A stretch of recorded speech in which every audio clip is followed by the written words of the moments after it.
seems to bring a familiar beat that echoes throughout the Rocky Mountains each and every autumn.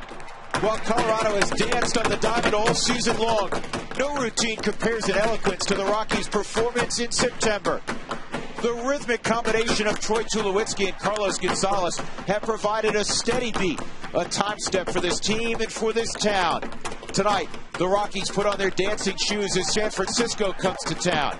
The Giants look to control the tempo atop the NL West, but they first must dance with the stars in Colorado. Will the sweet music of September play long enough for Colorado to tap into Rocktober? Rockies, Giants, next.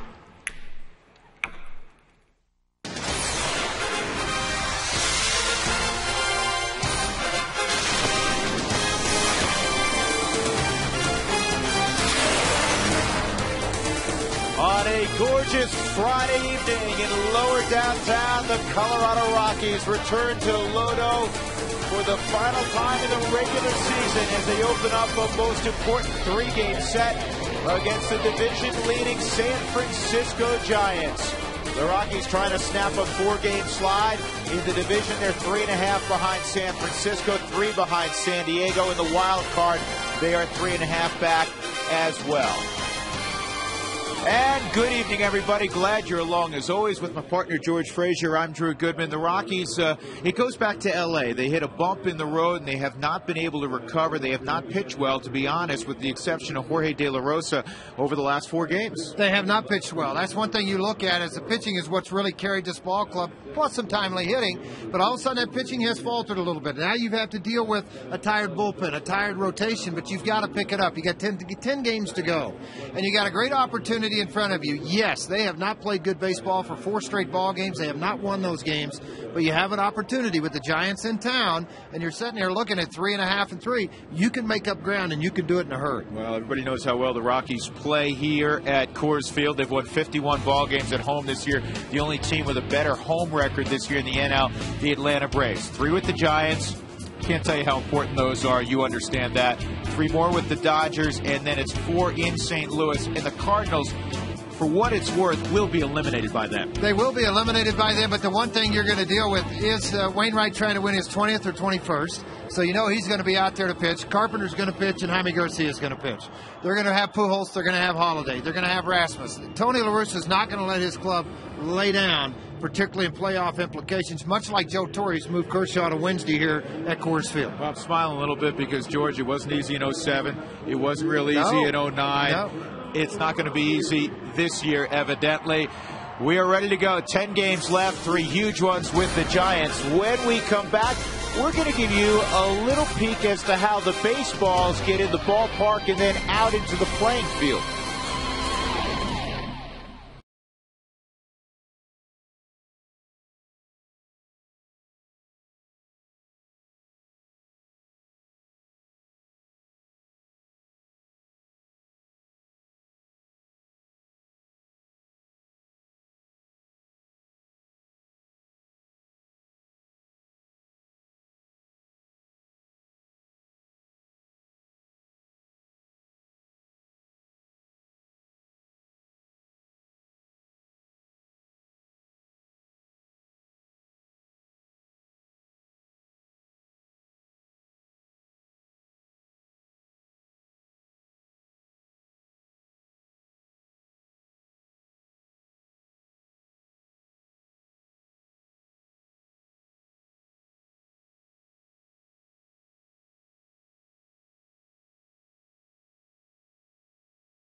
They're stamped with the date that they're received. Prior to each game, about 20 dozen or so balls are rubbed up for the umpires with the infamous Mississippi mud. And then prior to the game, they're loaded into the ball bag.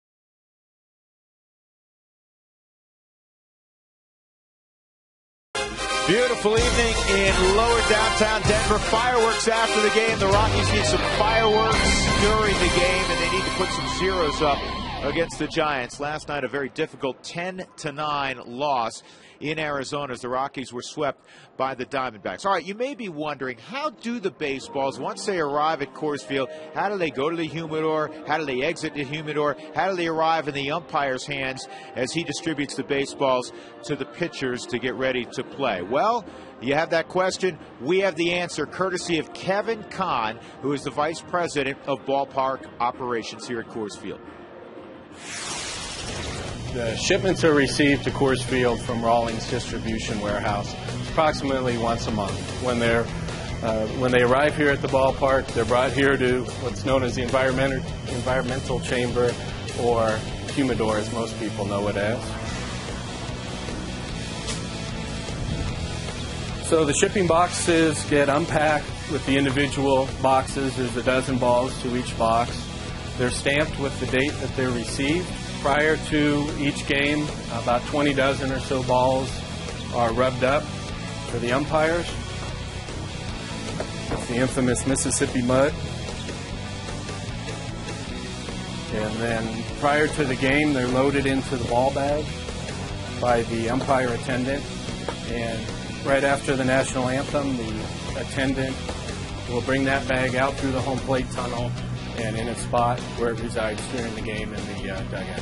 So after the national anthem is completed, the umpire attendant will bring the bag of balls, come from behind home plate, bring it into the home plate end of the Rockies dugout and put it in its position. At that point, the bat boy will be standing here in his position. He watches for the umpire who may be running low on balls and need additional balls. He'll grab them from the bag and bring them to him. 99% of the time, the 12 dozen balls that are brought out in the bag are plenty to get through the game.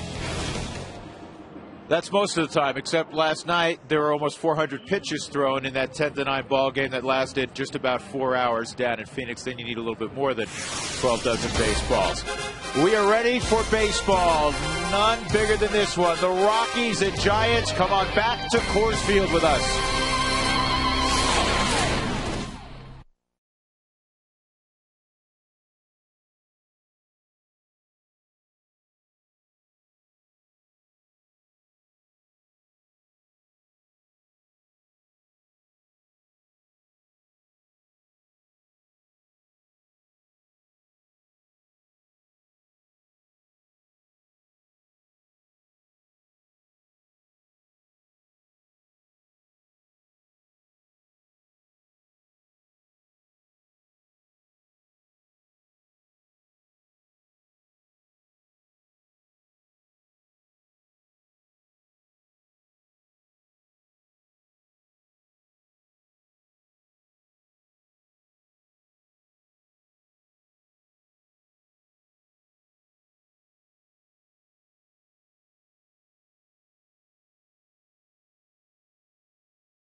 Well, I'd like to tell you, first pitch is brought to you by Domino's. It's actually going to be second pitch. First pitch was in there for a strike.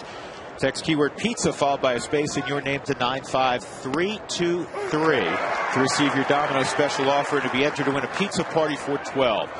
Mike Fontenot, for just the second time this year, leading off for the San Francisco Giants, coming off a 13-0 win yesterday at Wrigley Field in Chicago. And from the Giants' perspective, it was, boy, did we ever need that, because they have really been struggling to score runs. They got 10 in the first 2 innings. Juan Uribe, the big hitting star, in the second inning, hit a 2-run home run, and then a grand slam later in the inning. 0-2 count, Yolis Chassin to Fontenot, and that's fouled off, a 93-mile-an-hour fastball. Chassin has a record of 9-9 and a 3.30 ERA, but George Frazier, as a starting pitcher, he actually has the lowest ERA on the Rockies. He's at 2.98, just slightly lower now than Ubaldo. Well, all about confidence and his ability to throw the ball for strikes and do it with 3 different pitches. I think that's been the key for him, but his wipeout slider has been outstanding. That one? That one's pretty good right there. And he does strike out more than a hitter an inning as he gets Fontenot to begin the ball game. Freddie Sanchez will follow for Bruce Bochy's club. Then Aubrey Huff, who's had a marvelous year in his first year in San Francisco, and he's done a lot of damage against the Rockies. Buster Posey, maybe the Rookie of the Year. It'll be a close vote, but he deserves careful consideration. Pat Burrell, the former Philly. Jose Guillen, followed by Uribe, Cody Ross, and the pitcher Lincecum. Off speed, and that's a strike. Evident in this ball game early on from Chassin is the fact that he has the ability to throw his breaking ball to both sides of the plate. And Yolis is coming off 8 shutout innings against the Dodgers. And evening his record at 9-9. That was the Rockies' last win. That pitch a little bit high. He's got the live arm tonight. Fastball sitting between 93 and 94 miles an hour. Well, he recognizes what this game means to this organization and to his teammates.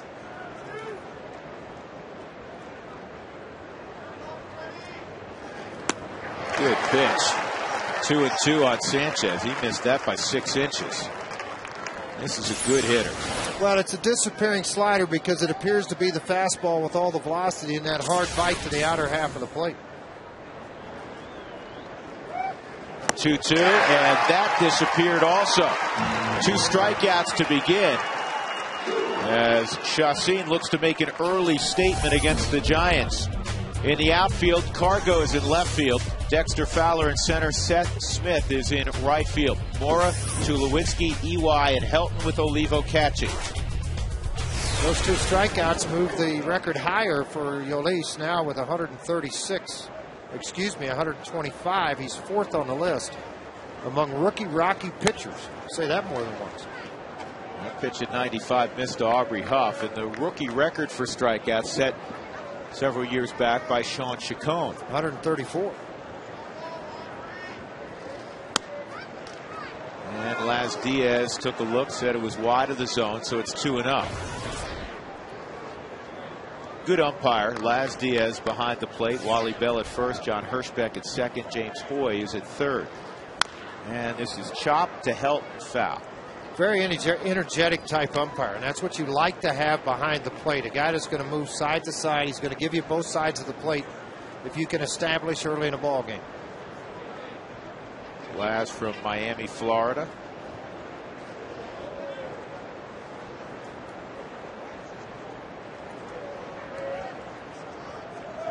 Two and one on Huff.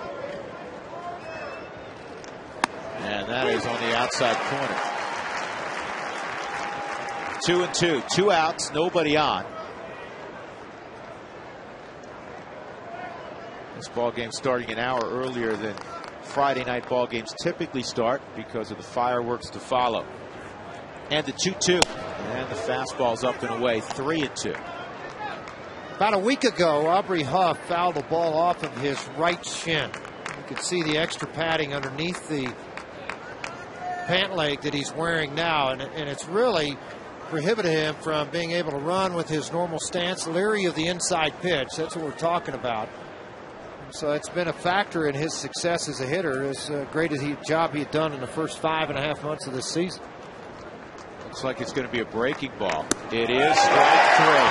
Well, you talk about impressive starts.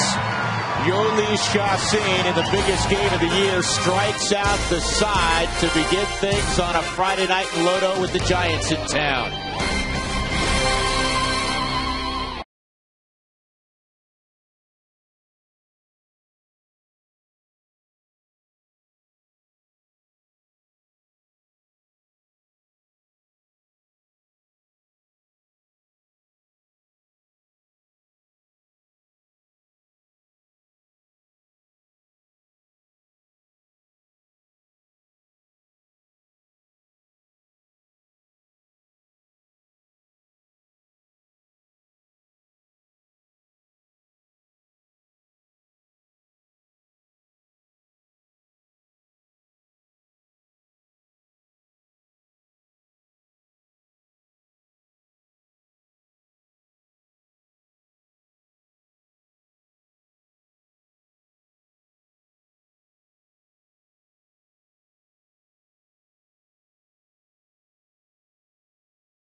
Colorado Rockies baseball on FSN is brought to you by Quest High-Speed Internet. Get blazing fast speeds that won't burn up your wallet. Buy E470, use E470, and you'll get to the airport with time to spare. By Ford Super Duty, built stronger, tougher, better, built Ford tough. Ford Super Duty, drive one.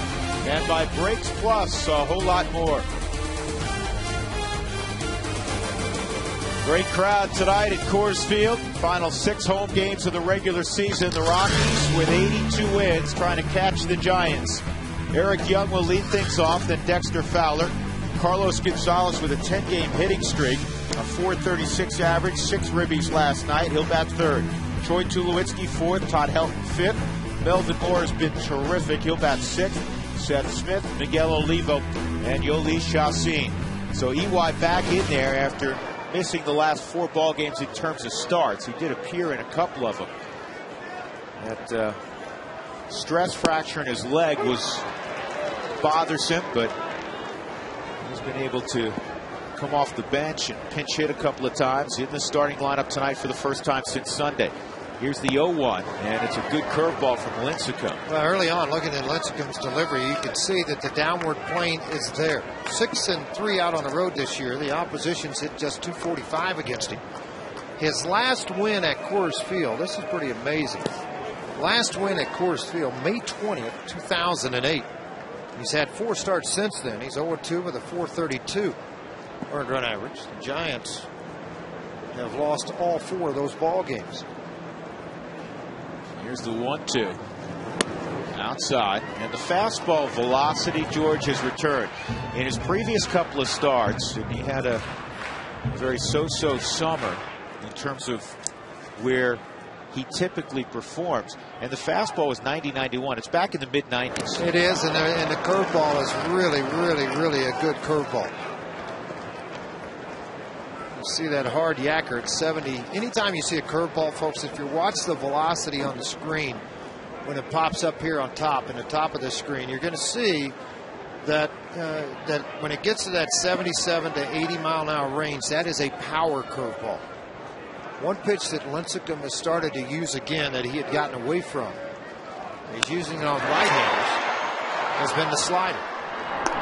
Juan Uribe throws out Eric Young, 1 out. Let's take a look at the Giants defensively.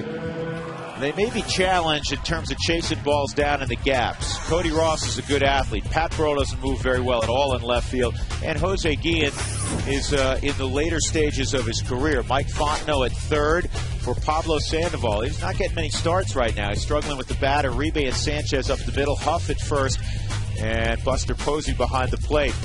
Dexter Fowler will step in.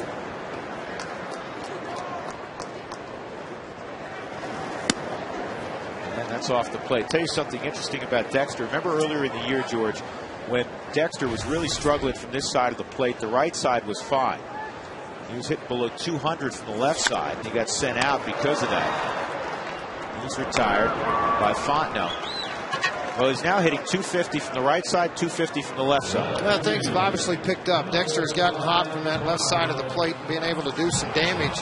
Now, power-wise, when I'm talking about there is the triples that he has hit, leading the National League there. Well, you take a look at Tim Lincecum, September to remember.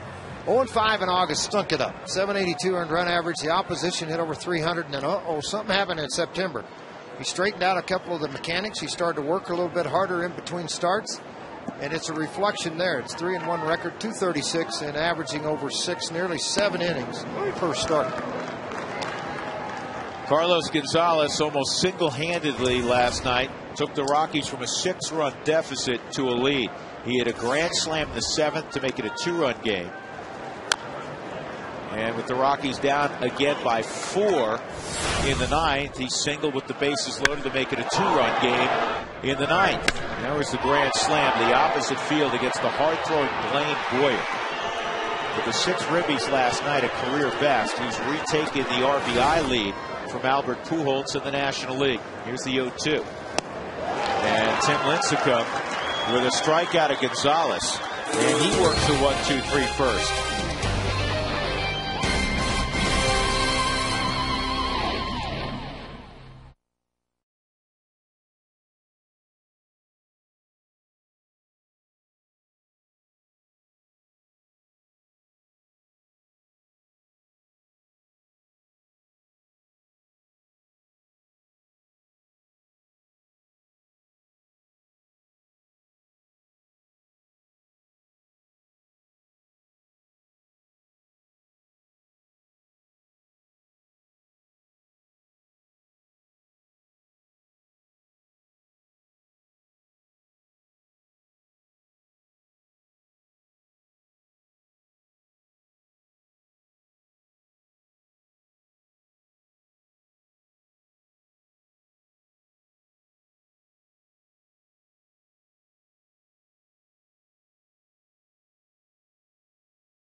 Top of the 2nd inning, Buster Posey will lead things off. Both the Giants and Rockies endured 1-2-3 innings in the first.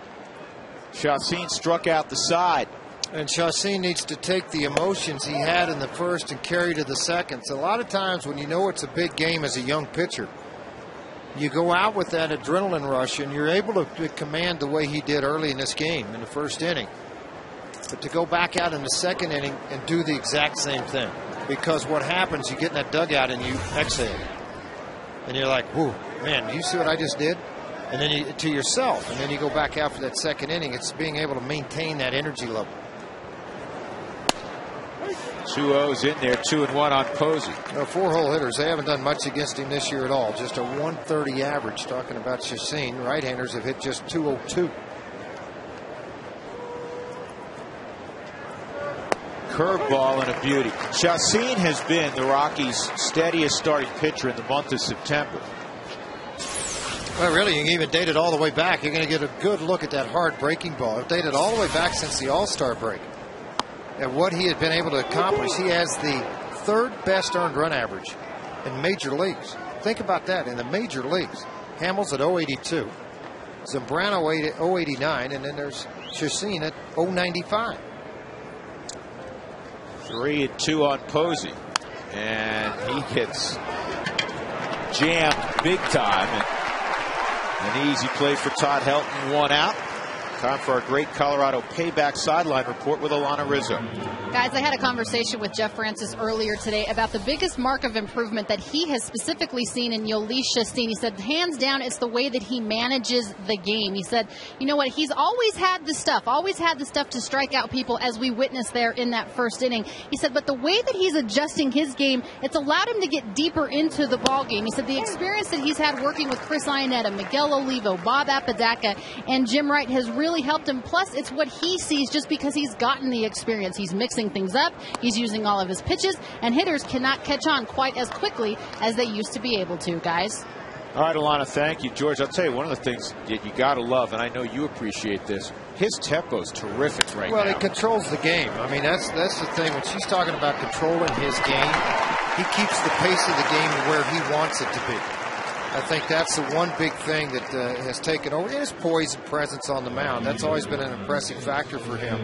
But he's not shocked anymore by 4 decks. He's not shocked by 45,000 people. Burrell grounds out, 2 gone, and this will bring up Jose Guillen. Well, last 6 starts, 4-0, 095 earned run average. Talking about Yoeli's 30 strikeouts and 38 in the 30s, only walked 12. And the Rockies are 5-1 over those 6 starts. This is the 31st start for Guillen since coming from Kansas City, and that slider's in there, and it's 0-2. Well, he's not here for his arm, which is a great arm, but he's not here for his defense because he's been a DH the last couple of years. He's here because his team could not hit. They just couldn't drive in runs, and credit Brian Sabian. He went out and got Pat Burrell. He went out and got Jose Guillen. He got Cody Ross, hoping to light a fire into their offense.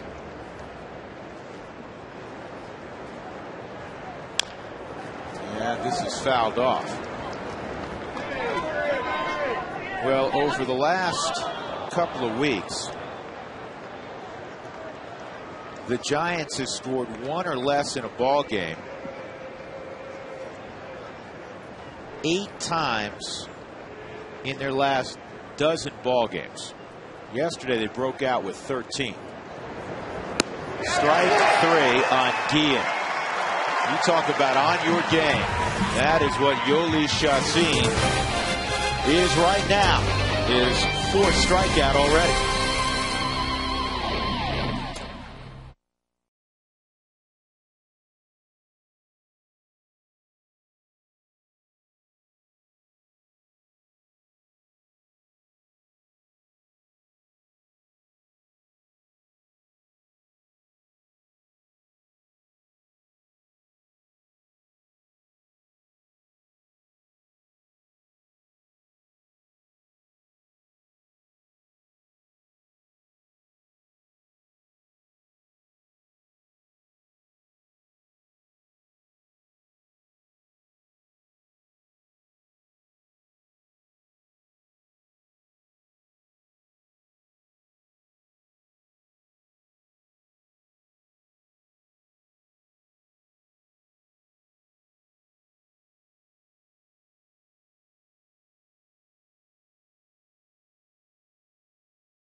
Trying to go outside the box with Jack in the box. Strikeouts by a rookie pitcher in Rockies history. Sean Chacon 134, Francis 128. Now Chacin tied with Jason Jennings at 127. Chacin has struck out 4 in the first 2 innings tonight. And that's brought to you by Jack in the box. Here's Troy Tulowitzki against Tim Lincecum. Up and in at 92. Well, remember the other day with the Ian Kennedy incident where he threw the ball inside, Joe Saunders threw the ball inside on Tulowitzki. Don't think that the scouting report hasn't watched a little bit of that to see how he handles it. He's 6 for 29 in his career versus Lincecum, a .207 average. He does have a home run against him. And that's fouled off, 1-1. Well, how dominant have the Giants been on the hill? They have gone 17 straight games, folks, without allowing more than 3 runs in a game. When was the last time that happened? 1917. A simple answer to that. That's why they're right back in the middle of this thing. I mean, that's part of the deal. Their pitching was going to be what was going to carry them, and it is. Many of you baseball historians at home know that the quote-unquote live ball era began in 1920. So in the modern era of baseball, this is the longest run by a team where the opposition scored 3 or less, 17 straight. And this ball's hit in the air to center field. Brad got excited, but Tulowitzki got under it. And it's an easy play for Cody Ross, 1 out. That'll bring up Todd Helton. If the Rockies score 7 or more in a ball game, there will be jubilation, especially when a guy like Lincecum's on the hill after what we just reported. But make your way to Taco Bell as well the following day between 4 and 6 to get your Rockies Tacos special.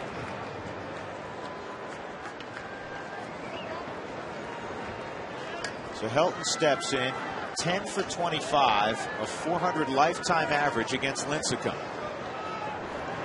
Todd had last night off. Jason Giambi got the start.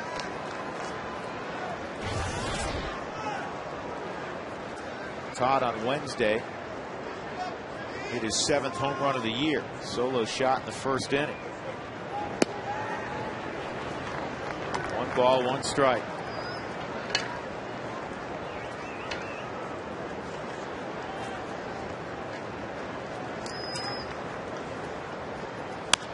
And this is a ground ball to second. One of the knocks on Tim Lincecum when he came out of college was his stature. Is he going to be big enough? Can he handle it? Obviously, he's won 2 Cy Young Awards. He answered a lot of those questions. But one of the lingering questions that continues to pop up, does he get run support in the second half of a season or does he not? Because in the first half, 34-10 in his overall record. Second half, 20-17. I mean, that's a big contrast between first and second half. Yet his earned run average is still 3.19 in the second half. Here's Melvin Mora. You know, George, I think we all statistically can always pick apart a guy. And you know, having played this game at the highest level, you rarely, you know, if you're a hitter and you're a 300 hitter, chances are you don't hit 300 in April, 300 in May, 300 in June. You know, you're going to hit 320 one month, maybe 340. You're going to have a subpar month, maybe hit 250. At the end of the year, once you've established your baseline, you arrive somewhere around 300. Tim Lincecum has been a brilliant starting pitcher. And this year, where he had a rough August, right now here in late September, he's 14-10 with a 360. Is it quite as good as his first 2 full seasons? No. But is it awfully good? No, yes. Absolutely it is. And his overall record, I believe, he's at 14-10. But the ball club's 18-12. So he's giving you opportunities to win, an 18-game winner. So, I mean, that, you know, when you start to look at those kind of things, and I always look at that in the paper in the mornings. You look at a guy's record, and then move over a couple of lines over, folks, and you'll see the team record when he pitches. And that means a lot to me as much as his win-loss record of what the team record is. Bruce Bochy managing a very good bullpen at this time, too. That's another reason they are where they are. They have the best closer in the National League right now, Brian Wilson. 2-2 on Mora. Boy, Melvin put together a great final at bat last night, George. That ball he ripped down the left field line, foul by just a few inches. Yeah, the game is, it's a game of inches. How many times have you heard that over your lifespan in baseball? And I'll tell you what, with Gonzalez at second, he obviously would have scored to tie it up. Dexter Fowler pinch running for Giambi at first. He probably would have scored. Rockies would have taken the lead.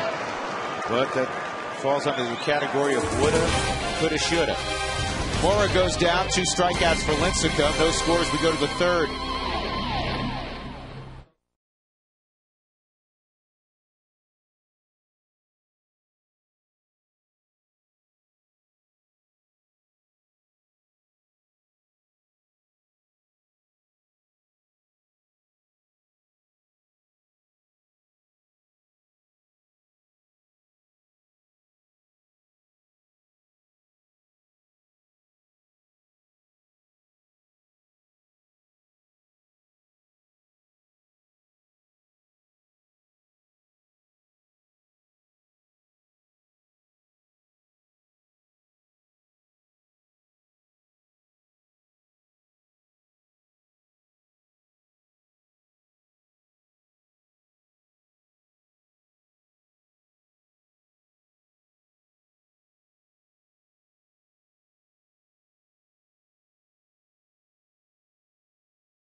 No score, no base runners. Tim Lincecum has been good. Yoli Chassin has been excellent as well. Time for our Xcel Energy fun fact. Last night, Uribe hit a grand slam and a 2-run shot in the second inning. The Giants' 13-0 win over the Cubs. The only other visiting player to have a 2-home-run inning in Wrigley, Andre Dawson, in '85 with Montreal. And they were so afraid he'd do it again, they signed him, George. Yeah, how about that? Everybody I talked to with the Giants and scouts, because at this time of the year, the Philadelphia Phillies have 6 scouts working both these teams for playoff implications, so they're advancing them. Other teams, the Atlanta Braves have people here. St. Louis Cardinals have people here. And they say that Uribe, who has been a very good fastball hitter in the past, is all of a sudden adjusting to the slider and doing damage as he did yesterday with the 2-run home run, the grand slam, 6 RBIs for him. What a year he's having for their ball club, 22 and 83. 1-1. Good looking pitch just south of the knees. 2-1. Talked to Bruce Bochy, George, about Uribe today. And I said, where is he in terms of your team MVPs and pleasant surprises? He went around. He said, you know what? Ozzie Guillen told him, he said, he's going to surprise you. He wants to be out there every day, and he can still get it done. And he said, and I took that to heart. And he said, he's exceeded even what I thought I was getting. And he's, when you talk about team MVPs, he's in the conversation along with probably Aubrey Huff, #1, Buster Posey, #2. And don't forget what Andres Torres, who's got the appendectomy, is available tonight. But what he's done also. Yeah, and Torres, by the way, is available from the left side, not the right. Still has a tendency to bother him a little bit. This is down the right field line and unavailable for Todd Helton. The thing about Juan Uribe, he loves to play. He loves to play the game. That's why he's going to play for a while. I mean, he keeps his energy level up. He's in a position that needs energy, and he displays that.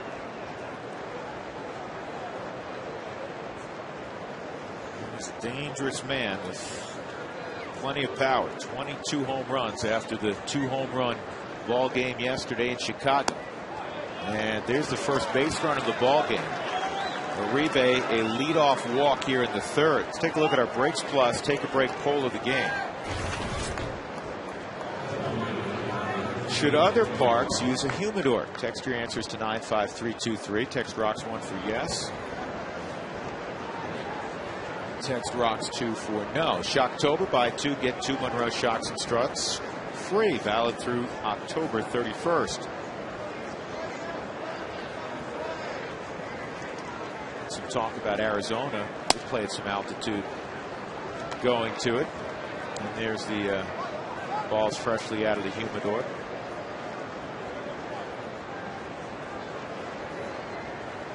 One and 0 on Cody Ross.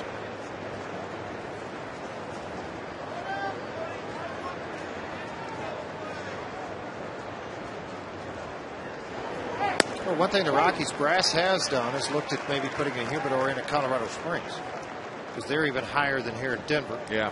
Jim Tracy has talked about that an awful lot to help the pitchers there and to make it a little bit truer effect for them when they get here.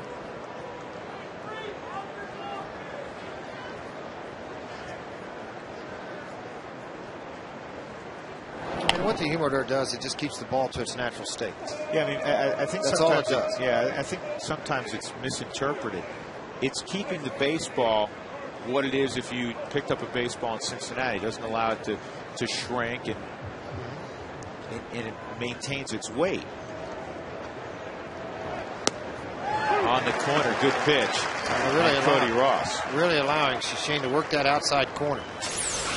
The third strike called right on the outside corner black. It misses the zone a little bit, but Laz Diaz has exhibited the fact he's going to call that for him.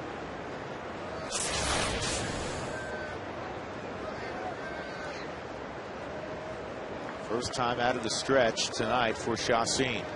1 and 2. A lot of times that will affect your breaking ball more than the fastball as far as location is concerned. You seem to have been able to handle that. I'm looking down their lineup. Mike Fontenot earlier this year was a Chicago Cub. Freddie Sanchez a year ago, a little more than a year ago, was a Pittsburgh Pirate. Aubrey Huff, Tampa. Buster Posey through the system. Pat Burrell, Tampa released. Jose Guillen, Royals. Uribe, White Sox. Cody Ross, Marlins. Yeah, two players. There's only, the pitcher and the cleanup hitter. On the ground, the third fair ball. Mora, good feed on the first, not time. Nice play by Melvin Mora. A pretty good turn, too, by EY out at second base, because he knows he's got Uribe bearing down on him. And it's a long throw for Mora, all the way across about 90 feet to the bag to get it there. He's got a backhand right on the foul line, and then that quick flip over. A low throw, and it's showing a little bit of arm strength there by Eric Young Jr. on the toss to first base.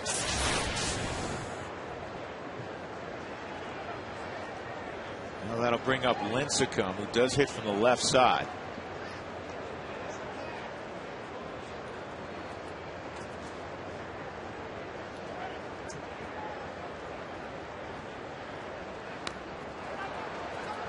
Go foul.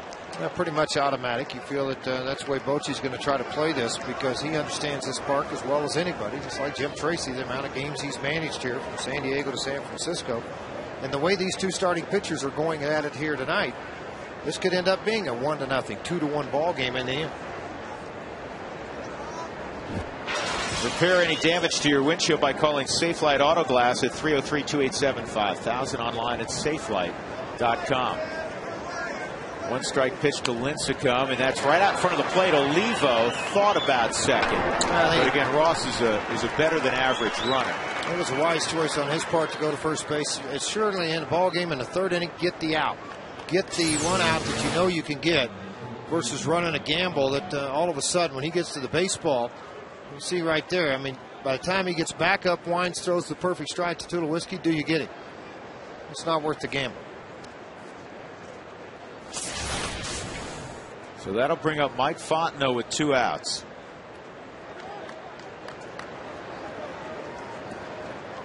Fontenot struck out in the first inning. Chacin struck out the side in the first inning.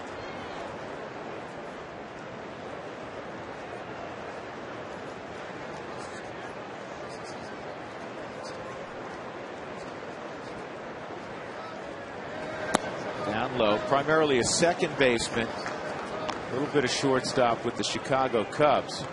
And right now his playing time is coming at third base. Freddie Sanchez, the everyday second baseman for the Giants. And with the second half scuffles offensively of Pablo Sandoval, Fontenot's found his way in the lineup at third quite a bit. When Renteria plays short, Uribe goes to third, Fontenot to the bench. 2-0.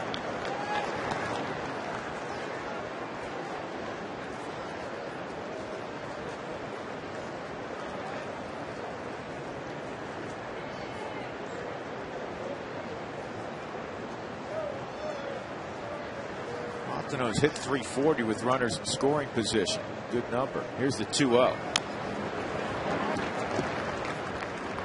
That's a sign of to me, George, a fastball that's got great movement on it. When you're sitting on a fastball and you get a 2-0 fastball and that's all you do with it, is barely nick it. Yep. Late movement. Yeah, a lot of late movement on it. I mean, I've said this many times. The old scout Tom Greenaway tells me that, you know, when the ball moves left or right off of the bat, it's got a lot of movement on it, straight back. It's a pretty straight fastball.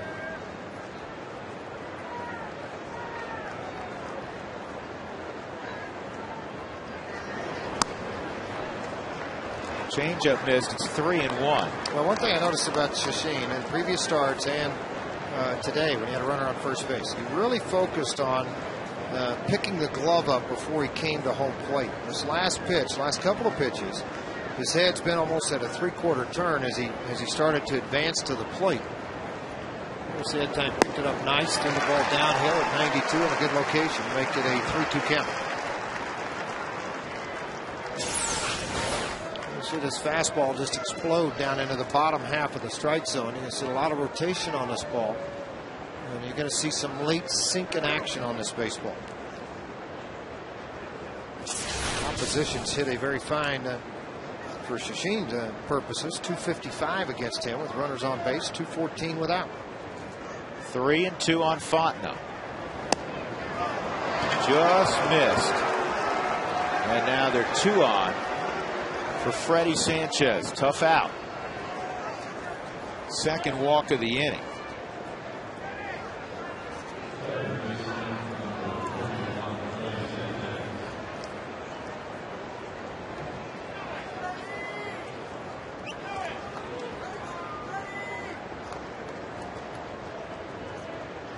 Sanchez struck out swinging in the first. And he's one of those bats in the lineup because he chokes up. He can go to the right side. He can do a lot of different things with the bat. That I mentioned to Doug Marino before the game today. We were up here doing some work, and I just said, you know, this is a guy that you got to watch out for in their lineup. He could figure in to do damage against you. Not big damage, but damage. Well, he's won a batting title. That speaks for itself.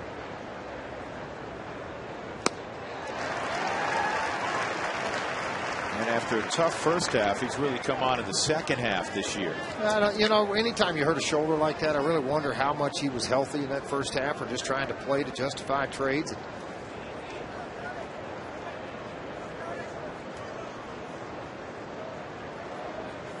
Batting .404 his last 25 ball games.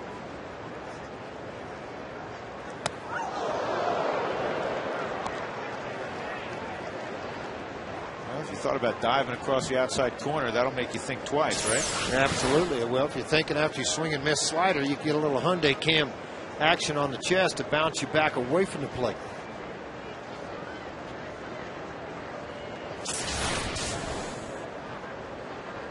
One and one. Snap throw to first. Helton did a great job blocking that.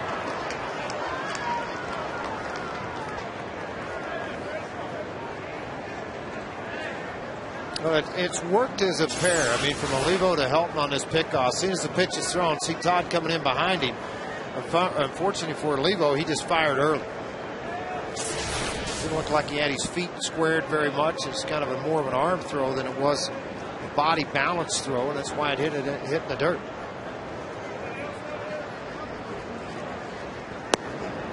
It's 3-1 on Sanchez. Giants grinding out some at bats. You see what we were talking about. I mean, the first half numbers actually came up toward the All-Star break to 285. Second half's been much better. 3-1 on Sanchez. On the outside corner. 3-2. We have Aubrey Huff on deck. He's had success against Chassin. Well, you got a big series. You got a crowd getting up on their feet, starting to cheer this youngster on to try to get out of this inning. Painted outside corner for a strike at 91 miles an hour. He's got some breaking balls. That good slider, George. 3-2. You go here? I think go fastball away and just try to lock it up. He went slider, and it's in the air to center field. Pretty deep, but playable for Fowler. That's a pretty good swing on a nasty slider by Freddie Sanchez, too. There were a couple of walks, 2 men left. We'll go to the bottom of the third. No score.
Of the third inning, no score. The Rockies will have Seth Smith, Miguel Olivo, and the pitcher Yolis Chassin against Tim Lincecum. A couple of strikeouts, 3 groundouts, and a fly ball to center field so far against Lincecum. Fastball wide, ball 1.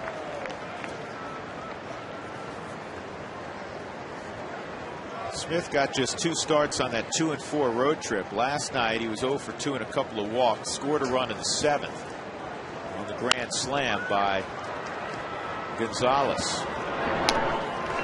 Freddie Sanchez takes care of Smith, 1 out, and that'll bring up Miguel Olivo.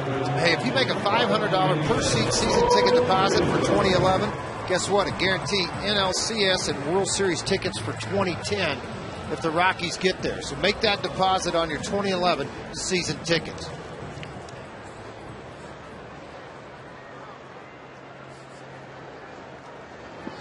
Here's Miguel, 5 for 15 on the road trip. He had last night off. 11 triples over the last couple of years for Olivo. 7 more than any other catcher in baseball during that time frame.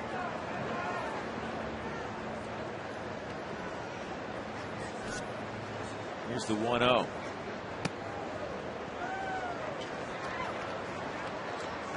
To me, the biggest difference, George, there's twofold. Just watching Lincecum tonight, right away, instead of, and you mentioned this earlier, instead of the fastball 89 to 90, 91, he's in the mid-90s with it. He's very aggressive with it, too.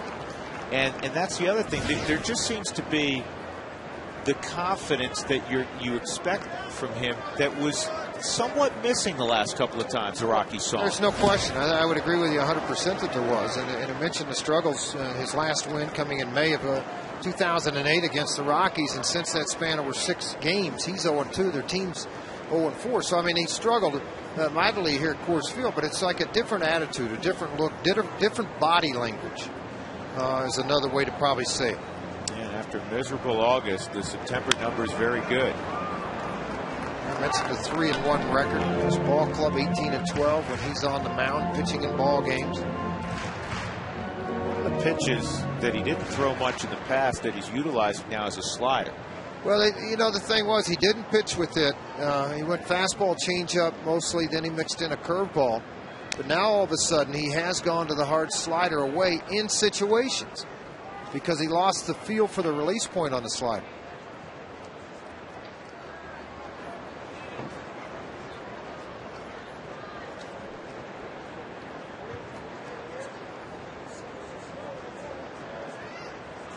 One out, Oliva at the plate. Rockies looking for their first base runner.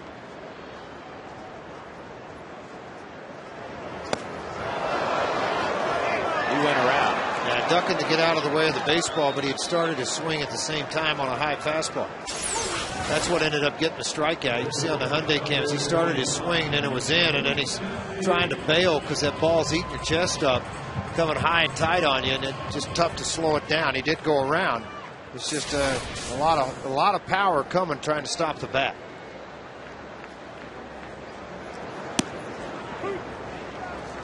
Chacin at the plate takes a strike.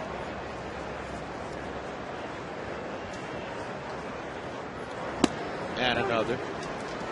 Yeah, one thing you notice in this game too with Lincecum, he's getting a lot of ground ball outs. He does have 3 strikeouts in the ball game, but he's only at 35 pitches through 3 innings right now, close to being through 3. Where Chacin is at 56 with more strikeouts. That last inning, of course, hurt the pitch count for Yolis because of the walks.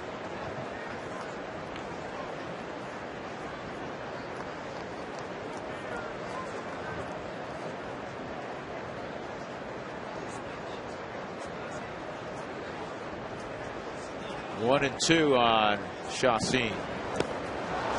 And that is strikeout number 4 for Tim Lincecum. Perfect through 3 innings. Off to the 4th, no score.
To check in again with Alana Rizzo for tonight's Fast Cash Sideline Report, brought to you by Fast Cash Gold Centers, where you'll always get 40% more for your gold. Thanks very much, guys. Buster Posey, the Giants catcher, is starting his 67th game of the season. Right now, he has a .322 average. He's doing everything he can in a very limited amount of time in the big leagues to get his team to the postseason, specifically the World Series. Now, if they make it, they would be only the 7th team to advance to the World Series with a rookie catcher. Only 2 rookies have caught for teams that actually won World Championships.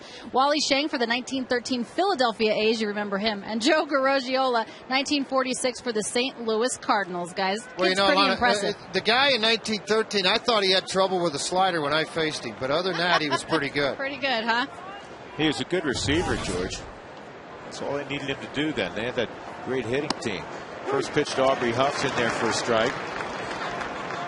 Mr. Garagiola still going strong. Didn't see him these past few days. Last time in Arizona, he was working on the broadcast side for the Diamondbacks. He fills in when Mark Grace takes off on Fox and heads out to do the games on the weekends. And he'll fill in and do Saturdays and sometimes Sundays only, but most of the time he loves coming to the yard. Here's the 0-2, and Huff fouls it off. What a beautiful human being he is. Caring. I mean, he just really cares about the former player with the bats program and the other things that he has tried to get going in the game of baseball to help people. And trying to eradicate chewing tobacco from the game. And what a storyteller. Here's the 0-2 on Huff. Upstairs, 1-2.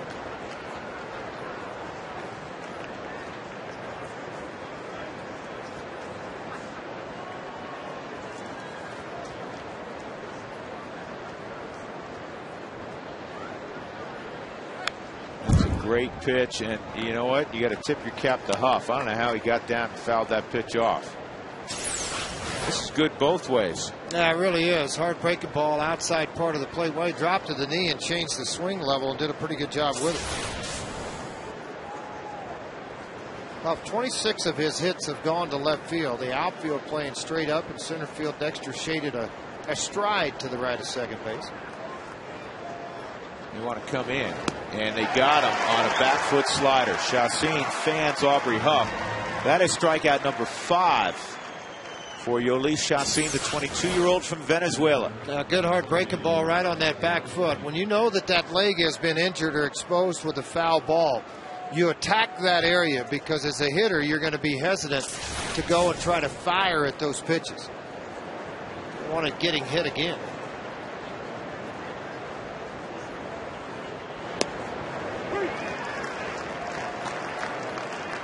Strike on Buster Posey. Posey behind in the count with a little jam shot ground ball to Todd Helton.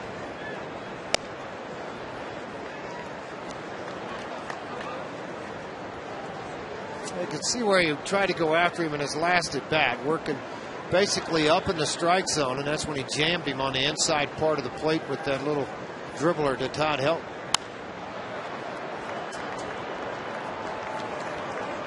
Bruce Bochy said about Buster Posey earlier today, he's one of those great young talents that rises to the occasion for each league and each level he's brought to. And the harder it gets, he is able to elevate his game. And this is to short. Tulowitzki with time. Matt Holliday was able to do that, for instance, coming up through the Rocky system. You give him a challenge, he's going to pass that test. And even the great ones seem to get better at the higher levels. And that's as good as Buster Posey was down under. It looks like the great numbers will come at the highest level, the big leagues. Good hitters become better hitters. Better lighting, better umpires, better pitching, more strikes to hit as you climb the ladder. Matt Burrell, slider on the outside corner for a strike.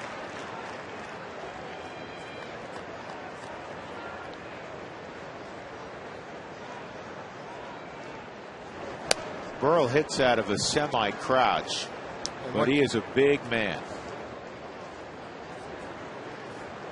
And what you want to do as a pitcher is to get these legs straight up and down. You want to get him out of that crouch and eliminate the power. That's where he gets a lot of his drive from.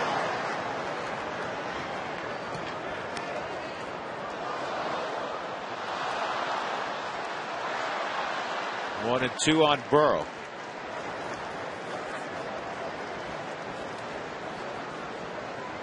So we're talking about here is you just want to get him up out of this. You want everything to come up.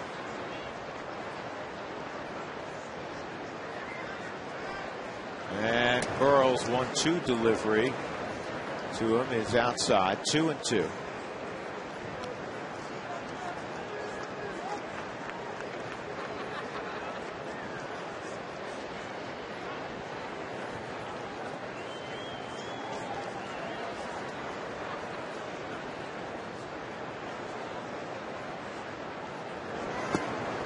Didn't fire at that slider. It's 3-2.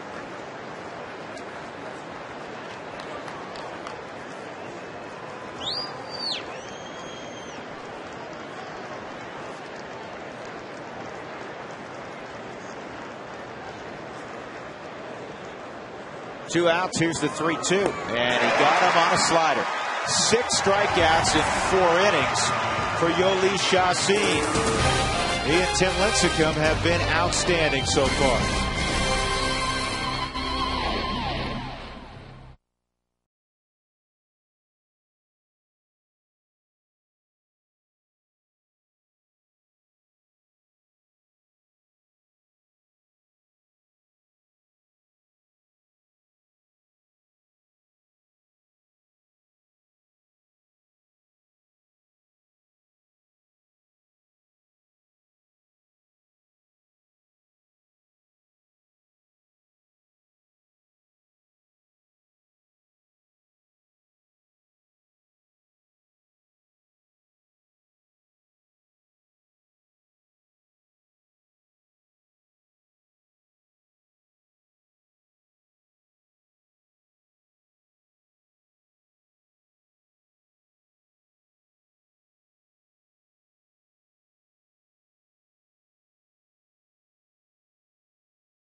That's City Park, and in the distance downtown Denver, and then George behind that's the Rocky Mountains. That is? Yeah, Rockies. Those kind of big things that go up to a point? Yep.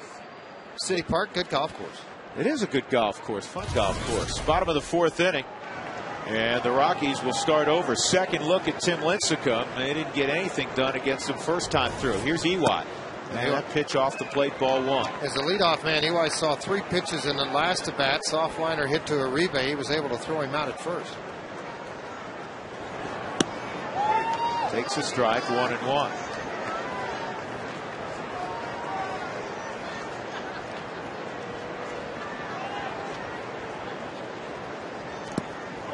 Tried to lay down a bunt.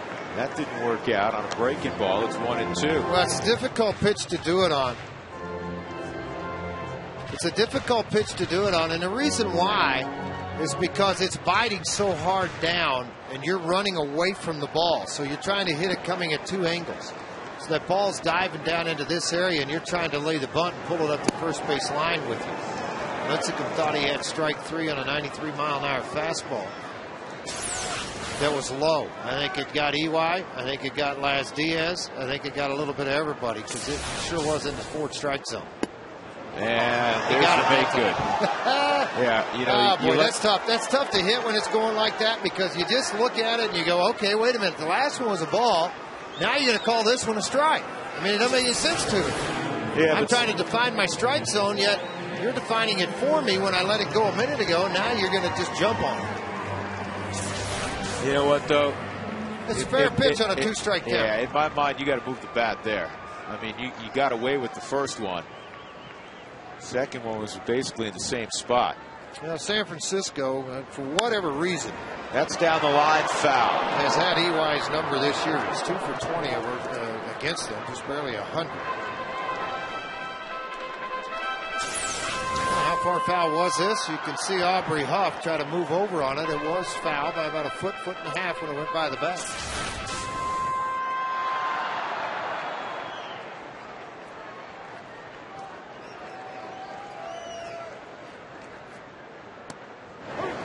Wasn't really well received by Posey, but it was in the zone. Kind of flopped the glove over, didn't it? Like a little pancake catch almost. Big movement, hard sinker. Like he made a late decision on how he was going to receive it. Well, he decided he wasn't going to break his thumb. Speaking of broken objects, how about a bat?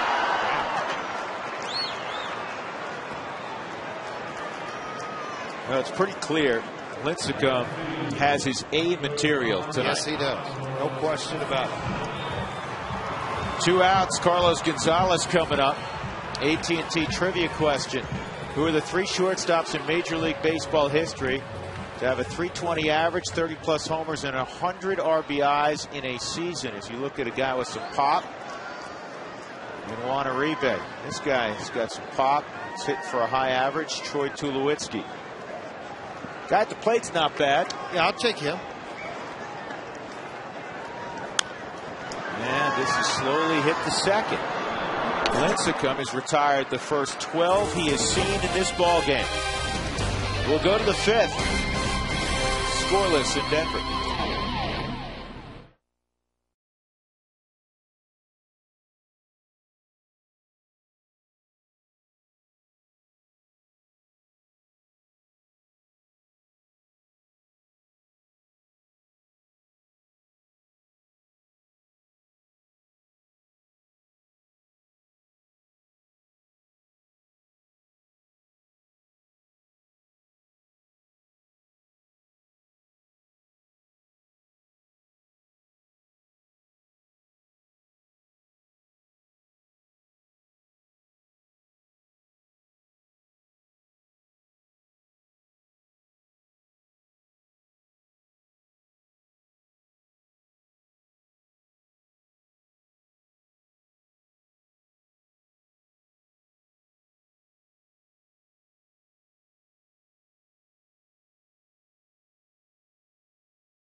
Baseball on FSN is brought to you by AT&T. Find out what's possible with the nation's fastest 3G network.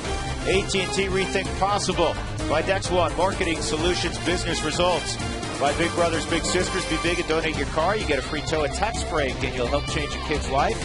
And by the fastest growing car dealer in America, Hyundai. Jose Guillen at the plate. In the top of the 5th inning already. And he fouls this one straight back. Rockies have made a change. Melvin Mora has been removed from the game. We'll try to get an update as to why. Ian Stewart, who pinch hit yesterday, his first appearance in almost a month. He had an intercostal muscle strain. He is at third base. Saw Keith Duggar on the telephone a moment ago, the Rockies head trainer.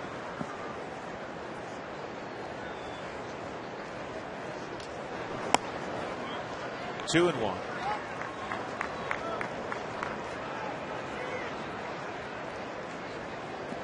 Chacin working here in the 5th. Has allowed 2 base runners, both on walks, and now the first base hit of the ball game in the top of the 5th inning for either team. That'll bring up Juan Uribe. Geico quote of the day, Troy Tulowitzki. Playing the Giants is something that's extra special for me. A lot of people might be rooting for me when I'm up to bat, but deep down inside, they're Giants fans. I have a little fun with that. When we win, it's meaningful. It's a meaningful win for our team, but it's a meaningful win for me inside, knowing their hometown boy beat up on the Giants.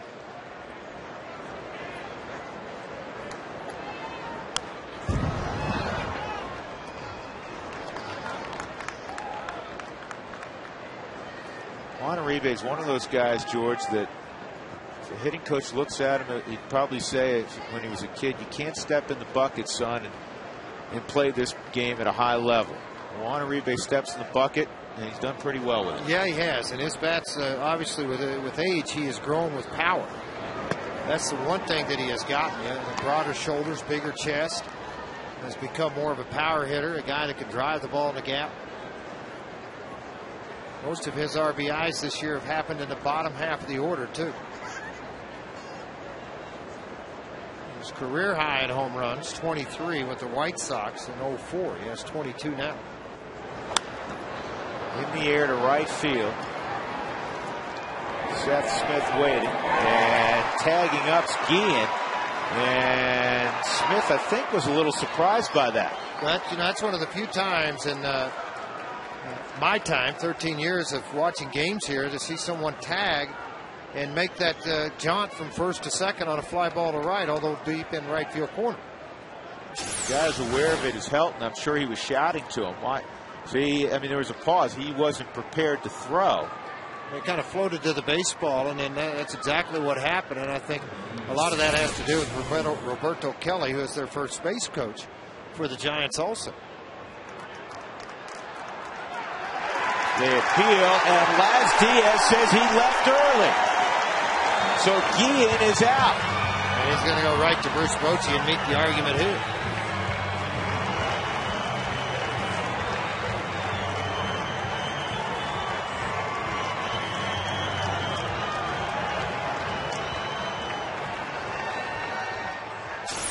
Now let's give you a look and let him see right here. The ball's in flight.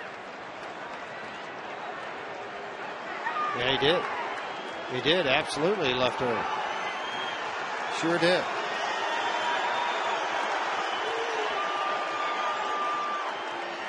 I just tried to cheat a little bit on it. Watch the fly to the ball. You're going to see it coming down. Caught. It's pretty close. I tell you what, gutsy call by Lance Diaz. Cody Ross, slider outside, ball one.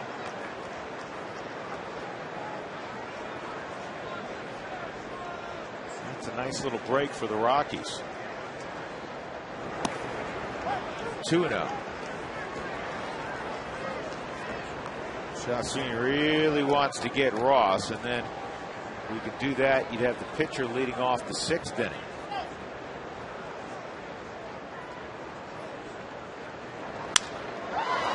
Not going to happen.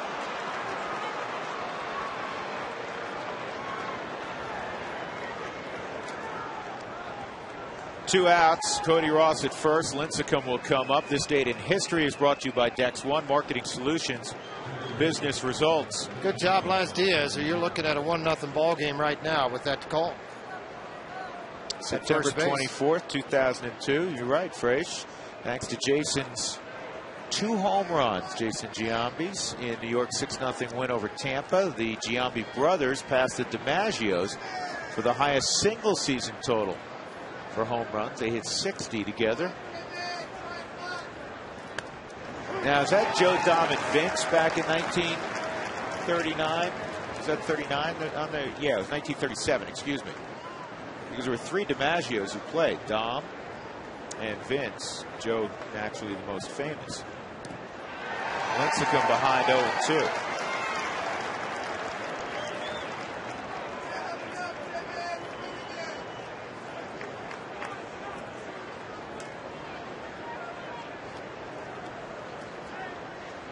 Two-strike count on Lincecum.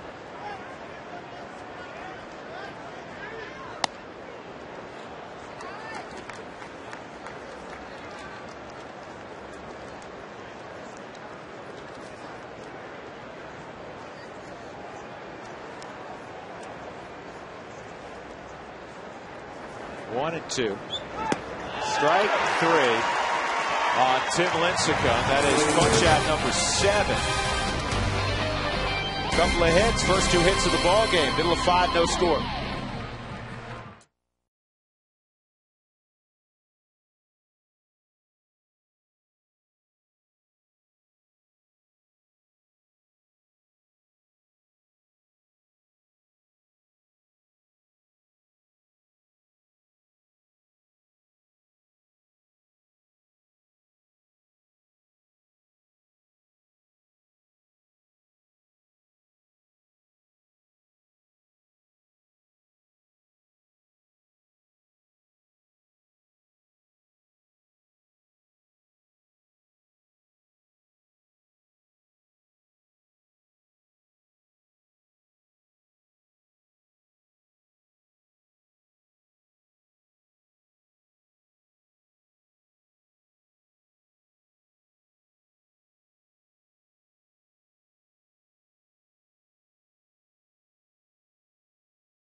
Head brought to you by E470. Open your Express Toll account today and start saving money on E470. 3-game set with the Giants, 3 with the Dodgers, 4 in St. Louis to end the regular season. The Rockies at 82 and 70. The Giants a half-game lead on the Padres. They have 86 wins, 67 losses. You can do the math. I think at the very minimum, to have a chance on Sunday, George, to be in maybe a tie or something along those lines, the Rockies have to win 8 of 10, 9 of 10, and you feel a lot better about your chances. Well, business first. Sweep this thing right here, and I think that sets up everything for you. If you're able to sweep the Giants and get to that position, I really think, and it's not going to be an easy task by any means. There's no way it's going to be. But because they're playing for an awful lot right now, too. Tulowitzki beats it into the ground. Uribe on the move. That's 13 in a row to begin the ball game, retired by Tim Lincecum, and nothing has been hit hard. Not a thing. AT&T trivia question and answer. Who are the 3 shortstops in big league history to hit 320 with 30-plus home runs and 100-plus RBIs in a season? Ernie Banks on that list, George? No, he's not. Cal Ripken, A-Rod, and Nomar Garcia-Parra. Well, a lot of guys that had big power, big speed, had a lot of things, you know, to swing the bat a little bit, high averages. Here's the 0-1 to help. Everybody wanted to talk years ago about how Jeter, how A-Rod, Nomar changed the face of the positioning of shortstops because as far as size, strength, home runs. Cal Ripken was really the first. Cal Ripken was the guy at 6'4" and 220 pounds playing shortstop. Great athlete. I mean, you've read anything about Cal. He had a lot of off-season basketball games at his house that were ultra competitive. He's quite a basketball player. Yep. And just heard a radio show with him. Helton hits it in the air to left field. Burrow coming on and makes the catch. Heard him on the radio recently being interviewed, George. He still has I think a twice weekly basketball game. Sure, that's a great way to stay in shape. By the way, that's just the second ball in the air for an out in this game so far. Everything else has been on the ground and in the infield. This will be the first at bat for Ian Stewart, who came into the ball game an inning ago from Melvin Moore. We have not gotten any word from the Rockies clubhouse as to why Mora had to leave.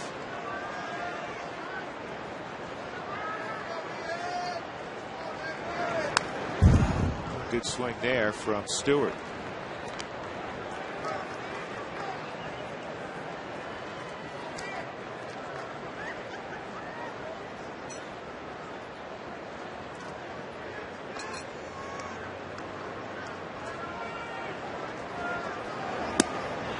In there, it's 0-2.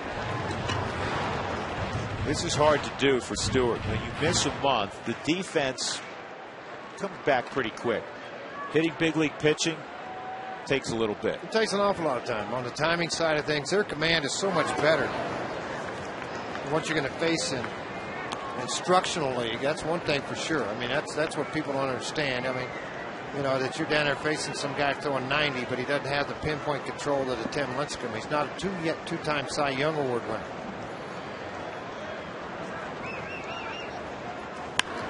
Down the line, foul. Playing to some guys that have won back-to-back Cy Youngs. Koufax, 65-66. McLean, 68-69. Jim Palmer, 75-76. Maddox won 4 total. Clemens just seemed to win an awful lot. Pedro Martinez and then Tim Lincecum in 08 and 09. Randy Johnson won 4 straight. That hung. That was the first time his curveball wasn't sharp tonight. He got away with one there.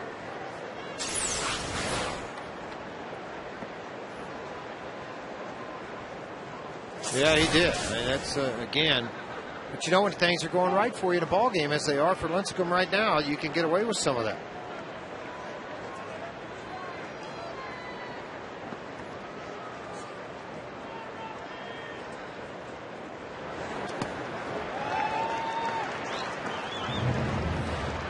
2-2.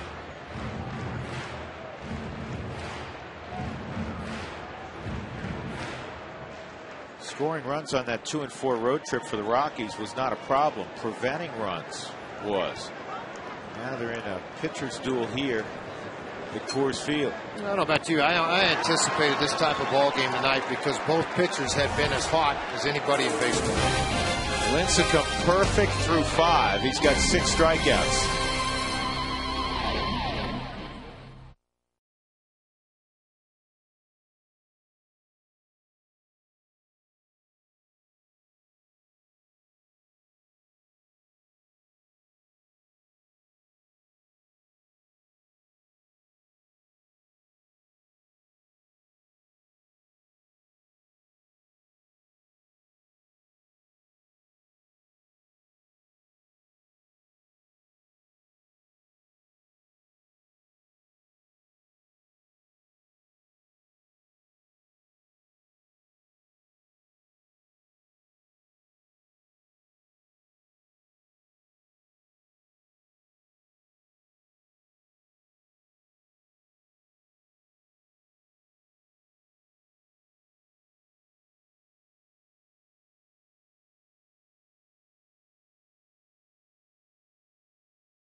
Products keep your lawn lush and green. Visit Lowe's for a chance to win a VIP World Series experience. Compliments of Scott's. We go to the 6th inning. A couple of bagels up on the scoreboard. Only 2 hits of the ball game owned by the Giants last inning. Jose Guillen and Cody Ross. This is Mike Fontenot, the leadoff hitter. And the slider misses ball 1. Yolis Chassin on the hill the last time the Rockies won, last Saturday in Los Angeles at Dodger Stadium. And a comeback. 1 out.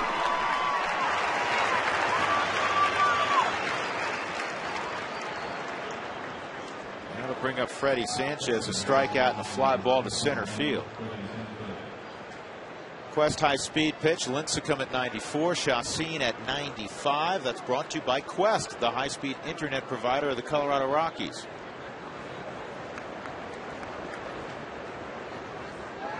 Freddie Sanchez out of Oklahoma City University. Southern California kid. On the outside corner for a strike.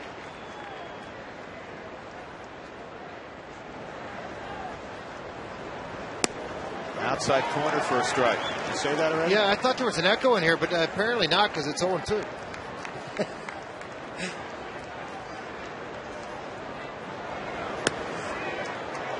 Outside corner for a ball. The ballpark has filled up. It's a big series with the Giants. Fireworks after the ball game. Yeah, they're here to watch baseball. This thing is sold out, man. You can't see an empty seat. Changeup is high, 2-2. Discounts and scoreboard recognition when you bring your group to the ballpark. That's right, 25 or more.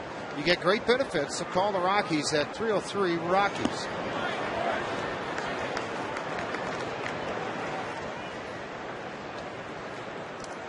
Aubrey Huff on deck, 1 out, 3-2 on Freddie Sanchez. Though Chassin has walked 2 in the game, his command's really been very good.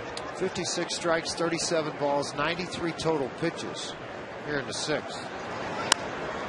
In the air to right field. Smith will settle under. Balls that Sanchez has driven with a couple of men on into left center, and now this shy of the warning track in right. Well, we wanted to say hi to all of the good folks watching Rockies baseball in Scottsbluff, Nebraska, out there in the Panhandle in western Nebraska. Thanks for all your texts on Tuesday and for participating in our Breaks Plus poll questions every night. Thanks for watching from all of us at FSN Rocky Mountain. We say hello to Scottsbluff, Nebraska.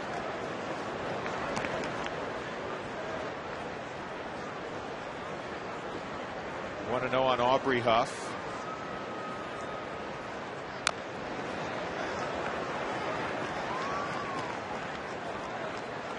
Well, the only concern in this game, George, is that the kid's nearing 100 pitches here in the 6th inning. Well, that's the other side of it. At some point you're going to have your hand forced. He's due up 3rd in the inning, too. That might be another factor. You hate to take him out of a ball game with the way he has totally handled this team. I think, if he gets Huff here, as beat up as the Rockies bullpen has been, I think it's a time Jim Tracy, I'm just guessing, would err on the side of let him hit, roll him back out there for another inning. Well, you got to have this type of affair. Well, because the bullpen's tired too. I mean, the guys you would normally run out there at that time, Belisle, Betancourt, these guys, could go out. Betancourt's well rested, but Belisle's another guy that look at, let him try to get through the 7th, see what happens. And if it sets up you get a win, obviously, or get ahead, now you can go to that Betancourt Street combination. Here's the 1-2 on Huff. And this is chopped to second. Eli throws out. Aubrey Huff, 1-2-3, 6th inning. 97 pitches for Chassin. No score.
Time for the Coors Light freeze cam. And Dexter Fowler, watch his bat explode. Jammed by Tim Lincecum in the 4th inning. Coors Light freeze cam. Frost Brewed Coors Light freeze cam. Tim Lincecum is not allowed a base runner as the Rockies hit in the 6th inning. Seth Smith, Miguel Olivo, and Yolis Chassin. And Chassin has been marvelous also. Well, punch for punch, he's done exactly what you anticipated going against this guy. And, I think that's probably the one thing coming into this game. We mentioned a couple of innings ago that you knew you were going to have a 15-round title bout, and that's just what it's lived up to be by 2 pitchers going head-to-head. Well, Lincecum's not giving the Rockies anything, and he's quickly ahead of Smith 0-2 as you look at the Amica hit zone, brought to you by Amica Insurance. It's not how you're covered, it's how you're treated. Impressive so far. It's been 61 pitches thrown in the ball game, just 17 balls by Tim Lincecum. Has not seen a 3-ball count yet. It's fouled off and out of play. He has had a pattern of trying to work the changeup down and away to the left-handers, just a disappearing changeup.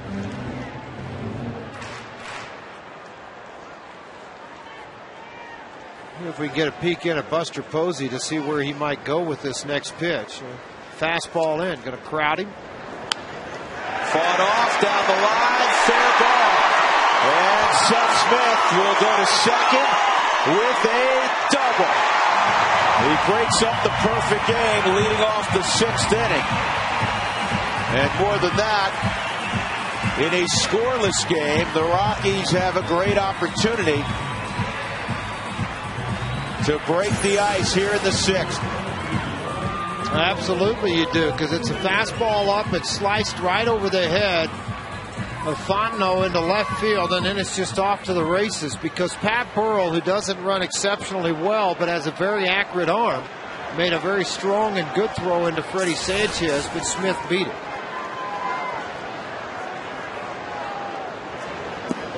And what Lincecum has had the ability to do tonight, he's going to have to really rely on it right now, and that is strike somebody out.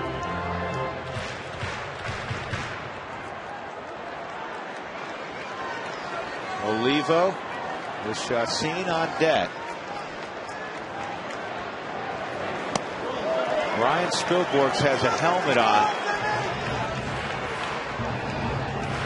Well, he doesn't have a helmet on, but he's got a bat and he's got his batting gloves, which means they're thinking about it. They're thinking about it. But nobody's up in the Rockies bullpen, so that's an indication that Yolis will hit in this inning to me. It's too hard to try to get prepared to come into a game that quickly. I mean, the area of the Rockies bullpen that is rested is Betancourt, who's your 8th inning guy on the plus side or even at home, and Houston Street, your closer. Other than that, everybody's been worn down. 2-2.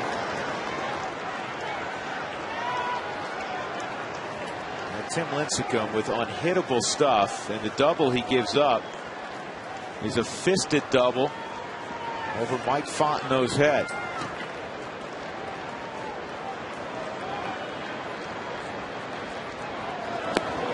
That's 3-2. Well, this is the second time through for these hitters now for Olivo to sing. It was all a lot of breaking balls, and the thing is, they're not swinging at it. First full count in the game now for Lincecum. And he's working all the way. This is the 6th inning.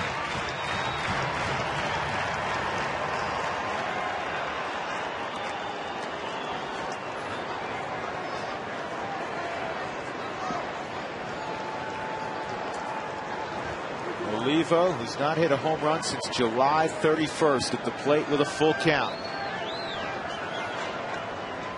And Lincecum able to strike him out. And with the bullpen situation what it is, and as well as Chacin has pitched, it will be Chacin to hit here against Lincecum. Well, remember to vote for the top memorable moment this season that you'd like to see replayed during the Rockies postgame report this Sunday. Text your vote to 95323. And Chacin saying, hey, I'm going to get after Lincecum right now. See if I can help get us a run. Play 1. Text play 1 for the Giambi walk-off home run against the Red Sox. Text play 2 for the Smith walk-off home run against St. Louis. Text play 3 for the Ubaldo Jimenez no-hitter in Atlanta back in April. Ground ball to short and crossing over Smith. 2 outs. And Eric Young will have an opportunity here in the 6th inning to drive in the first run of the ball game. EY is 0 for 2, a ground ball to short, and he was caught looking on a fastball. Let's look and see if Uribe maybe could have got after a little bit and gone after Seth Smith here. Possibilities there, but I think what prevented it was Fontenot was late getting over to the bag and getting set, so he made the wise choice to get the out. Now what this does open up, of course, is the ability for EY to drag a ball up the first baseline and outrun it. You have Buster Posey with a shin that's hurting because of fouling the ball off. Lincecum, outstanding athlete, yet a third baseman in Fontenot that hasn't played. Base hit, and the Rockies take a 1-0 lead. No bunt, hard ground ball through the right side, and that breaks an 0 for 10 run for Eric Young. What a time for it. Well, what really allowed this to happen was Aubrey Huff had to play even with the bag to honor the bunt. By doing that, see, you can see where he is right here, even with the bag. By doing that, it eliminated a lot of his range. He dove for this baseball and yet just went under his glove. You're going to see the backhand just out of the reach. EY now 7 for 30, and none bigger an RBI than that one for EY. And a running situation now for Eric Young as the Rockies will try to apply additional pressure on Lincecum here with 2 outs in the 6th inning. Buster Posey is thrown out 31.5 would-be base stealers, 17 of 54. And this is looped, foul, and into the first row behind the tarp. Repair that chip in your windshield by calling Safelite Auto Glass at 303-287-5000, online at safelight.com. And how big a play was it that Uribe didn't go to third to Fontenot to have a play on Seth Smith now? Much like the call by Laz Diaz to call Guillen out for leaving early. Breaks in a matter of inches. Go the Rockies' way so far. 0-2.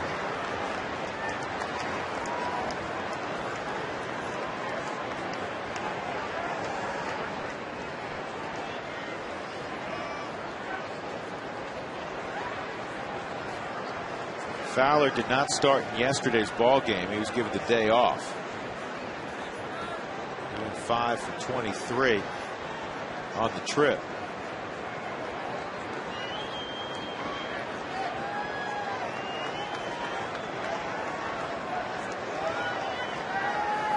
With wild card implications, the Washington Nationals jumped all over the Atlanta Braves. It's 7-1 in the 8th inning. Tim Hudson absorbing most of that abuse from Washington. Padres are home later on to take on the Reds. 1-2, and now you got to figure, George, that EY is going to take off. Well, you'd like to think that, and again, it's a matter of a former catcher in the dugout and Bruce Bochy calling the running game. Is it going to be a pickoff first? Will it be a pitch out? And with Lincecum's success of being in the strike zone, you could pitch out. He wasn't going. It's 2-2. Tell you what, Buster Posey, for a guy that when he first came up, rumors floated that he didn't want to be a catcher. Think about this, folks. He's had 1 pass ball this year. 1. It goes back to what we were saying. Great players, great athletes step up to the next level of competition. They embrace it, and they end up thriving.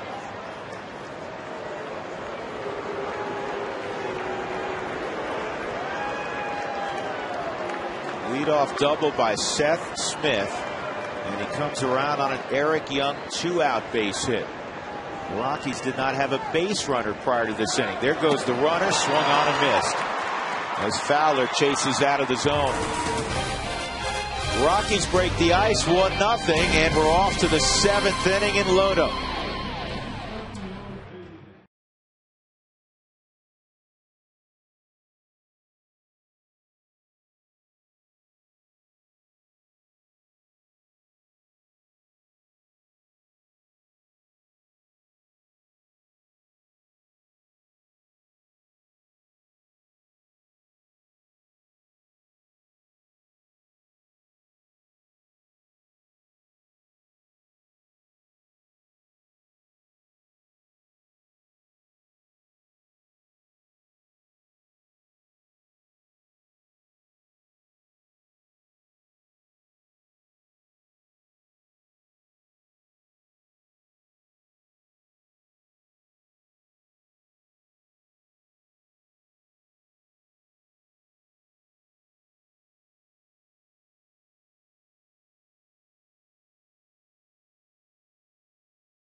Alexis, look back. Yolis Chassin struck out the side in the first and did not allow a hit until the 5th inning. Tim Lincecum, he was perfect through 5, didn't allow a hit until the 6th inning. And that is when Seth Smith doubled, and Eric Young would bring him around with a 2-out single. 1-0 Colorado. That's brought to you by Cooney Lexus, where luxury has an address. Big swing and a miss from Buster Posey. It's 0-1. Yolis Chassin, 99 pitches into this adventure. 2-0 this year against the San Francisco Giants, trying to make it 3-0. He's been very efficient too with his pitches. At 100 thrown now in the ball game, but at 1 inning, the 3rd, where he had the couple of walks and extended it. Otherwise, been very efficient.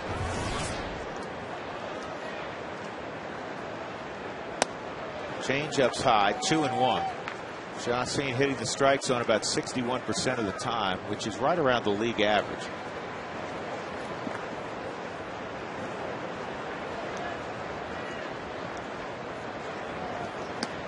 Did Posey go? Nope. 3-1. Checked it out with Wally Bell at first. Well, I really thought he held up. I mean, and it's difficult for a guy with power, but he's got great bat control. Started to commit and slam the brakes on. And the slider's high, so that's the 3rd walk. And in a 1-run game, the leadoff man reaches. Pat Burrell coming up. Ground ball to 3rd and a strikeout. Burrell were to hit it on the ground, the Rockies would have a great opportunity to turn 2. He does not run well at all. Betancourt may have to be a guy that works a couple of innings in this game tonight. It may not, but I think it may be. Fans, if you'd like to receive text message alerts when the Rockies score 7 in a game, for the Rockies Taco Special, text the keyword taco to 95323. Ball 1.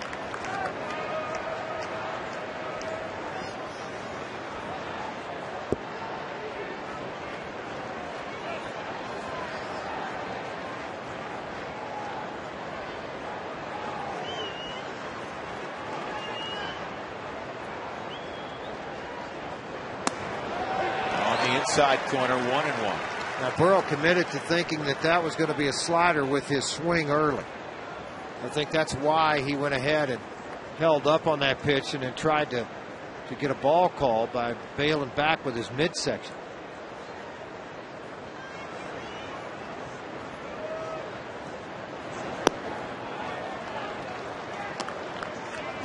Giants been very patient tonight. Of course, the book on Chassin, like so many young pitchers with good stuff, is they can spray the ball a little bit. Belisle and Reynolds.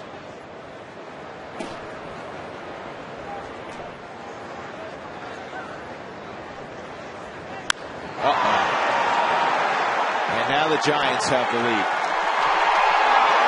2-run home run from Pat Burrell, his 17th of the year on a hanging slider.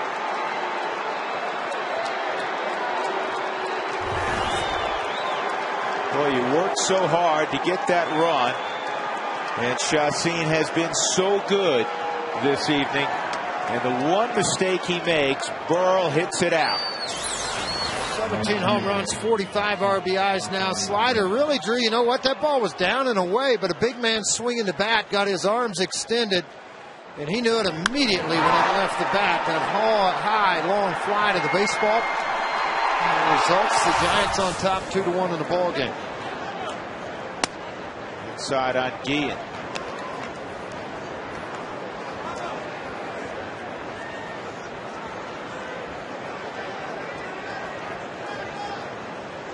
th career home run for Pat Burrell, a lifetime .254 hitter.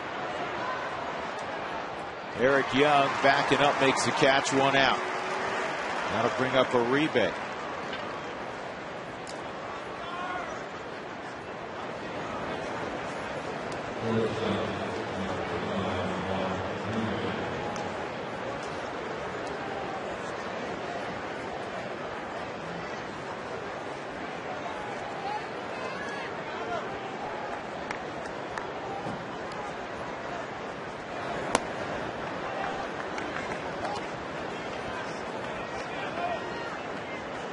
That was 10-2 Boston a little while ago. It's now 10-7 as the Yankees have tightened it up. Minnesota on the wrong end of that one. That's unusual of late. Pitch outside. 2-0 on Uribe. Apodaca will join the conversation with Miguel Olivo. When guys are tired, and that's what the bullpen is right now, it takes a little bit longer to get things going. You're a little bit of soreness in the shoulder, the elbow, so it takes time to get that stiffness out. They're buying some time, yet trying to nurse this young pitcher through this 7th inning. He's also at 111 pitches. Most pitches he'd thrown in a ball game just a second ago had been 117. He did that earlier in the year against the Dodgers back in May. Since then, he's been to 110 one time, but right around the 100 mark for the most part. 112 in his 8 innings shutout baseball to the Dodgers. He threw 112 pitches.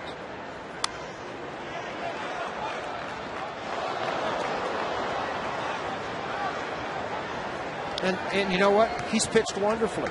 He gave up a 2-run home run. His club only has 2 hits and 1 run. He's only allowed 3 hits. You're right. Here's the 2-1, and that's on the ground foul.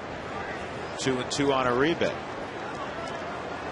Yankees have held Uribe at bay this year.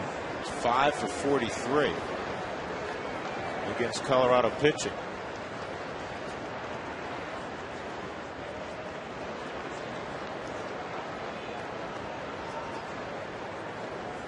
Two and 2 on Uribe.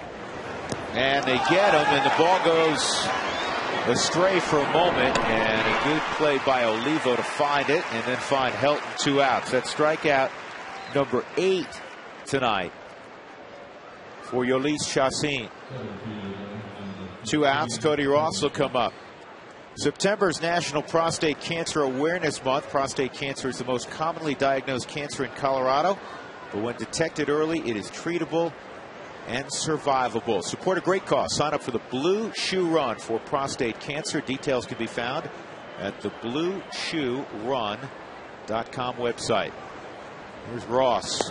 Fastball just off the plate, ball 1. And he has one of those 3 hits against Chacin on a ground ball hit right back up the middle. Broke his bat.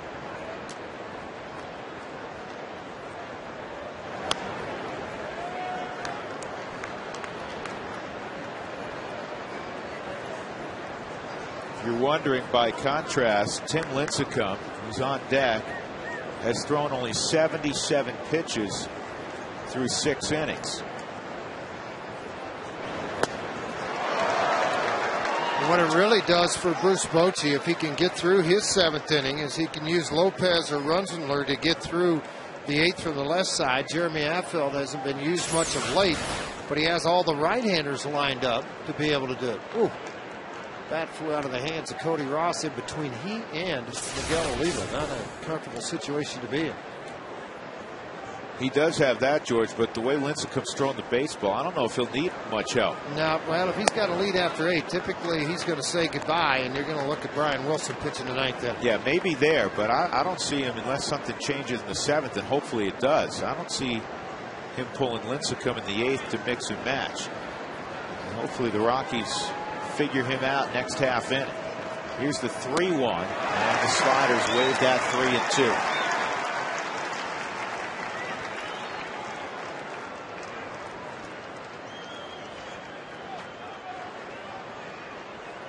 Not trying to give anything to the inner half to Cody Ross. Everything worked away in his last at bat. This at bat, trying to stay away on the outside also and having success. Cody Ross, the reason for that is, even though he's hitting number 8 tonight, Cody Ross got a lot of power. Pulled to third. Nice pickup by Stewart in the inning. The Giants get 2 runs. A walk to Posey, a 2-run home run for Pat Burrell. 2-1 San Francisco. Stretch time at Coors Field.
7 innings, 1 mistake. Pat Burrell, a guy with close to 300 career home runs, burned him. And now he's on the south side, 2-1. You could not pitch a much better ball game than Yoeli Chacín. In the biggest game of the Rockies season, he stepped forward. Tim Lincecum has been terrific as well, but the Rockies got a run against him as Torres has come in center field. The run came last inning, and here's Cargo. Strike at the knees. Cargo is going to strike out victim and bounce to second in the 4th inning. Ross slides to left field. Burrell, who hit the home run, comes out.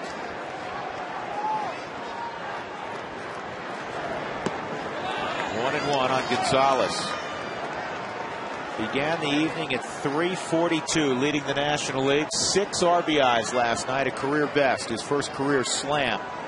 That came in the 7th inning. And that's a strike. See if he goes to the changeup. He went to the fastball on Seth Smith, and he sliced it to left for a double. That resulted in the Rockies' run. You can see what he's done against Lincecum, 5 for 20 in his career. Yeah, there's that changeup, 4-finger wiggle, and ripped down the line, just foul. And that one stayed up, and Cargo almost made him pay for it. Now September 1st, Cargo got Tim Lincecum in San Francisco. And where he hit it out in that ballpark, George, that's a monster shot. Big time long ball. No question about it. To the opposite field.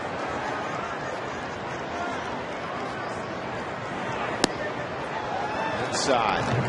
2-2. Gonzalez, 342 as we mentioned overall. It's now 341, but against the NL West just a little bit better. 344 with 19 home runs and 67 driven in. I'd like to drive in number 68 right now. And a ground ball to second. Sanchez pulls it to his chest, 1 out.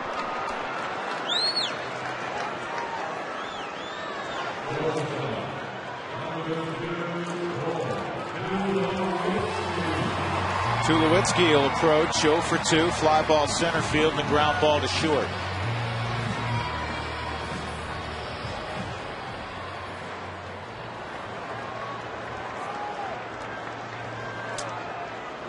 (2-1) San Francisco, bottom of 7.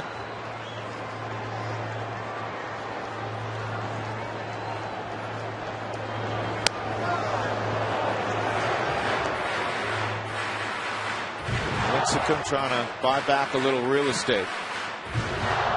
Second time tonight that he's gone inside on Troy Tulowitzki, the other a little bit higher up.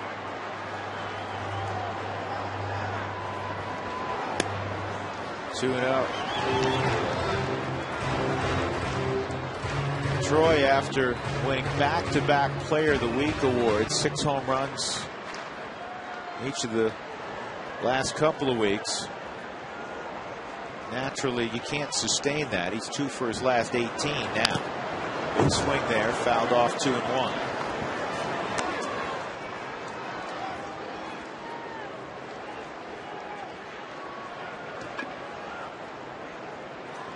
The Rockies tie or go ahead, probably it will be Betancourt. If not, Reynolds will come on to throw. We've got Lincecum to lead off the 8th, and then Fontenot and Sanchez. That man's had to eat Tums every night for a month. This ball sharply hit. Uribe comes up with it, and he's going to get Tulowitzki.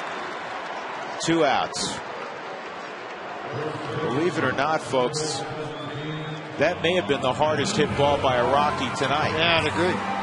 A Mass Mutual in-game box, not a lot. The Rockies did not have a base runner until Seth Smith soft double down the left field line that broke up the perfect game last inning. He would come around to score on a sharp single to right by Eric Young. And only 2 balls have been hit in the air for outs, 10 ground ball outs, 8 strikeouts in the game for Lincecum. That's how good he's been. And a low pitch count for this stage of the ball game. His next delivery will be his 89th. And Helton fouls it off his foot.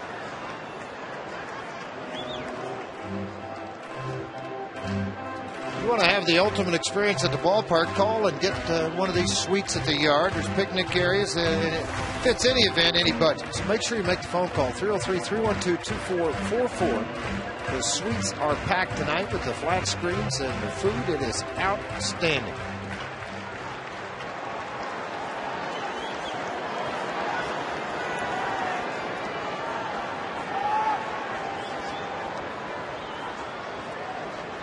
Just keep remarking, George, this is a different pitcher than the Rockies saw the last couple of times. And one guy that they did happen to match up and see in San Francisco, where Lincecum on September the 1st went 8 innings, 5 hits given up, just a run and 9 strikeouts. That's kind of the new Lincecum everybody saw on that given night, but that was in San Francisco. We've mentioned early in this telecast, his last win here was in May of 2008. 2-2 the count on Helton with 2 outs and nobody on. This is the Cy Young version. Pick a year of Lincecum. And he fans Helton on a high tailing fastball. That is strikeout number 9 in a 1-2-3 7th. 2-1 San Francisco.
Time for a Coors Light Cold Hard Blast. Pat Burrell on a hanging slider, reached down, hit it out. And that's the difference in this ball game. Buster Posey had walked prior to that AB.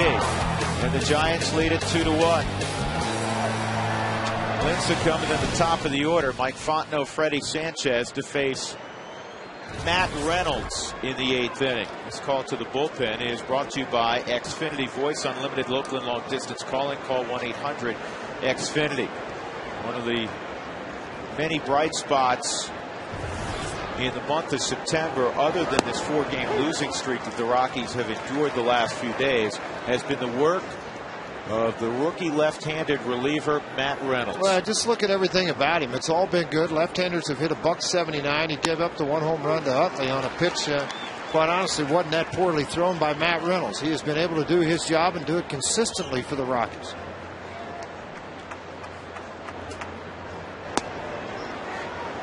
$49,071. Another sellout crowd at Coors Field. That is a whopper. And Lincecum is dismissed.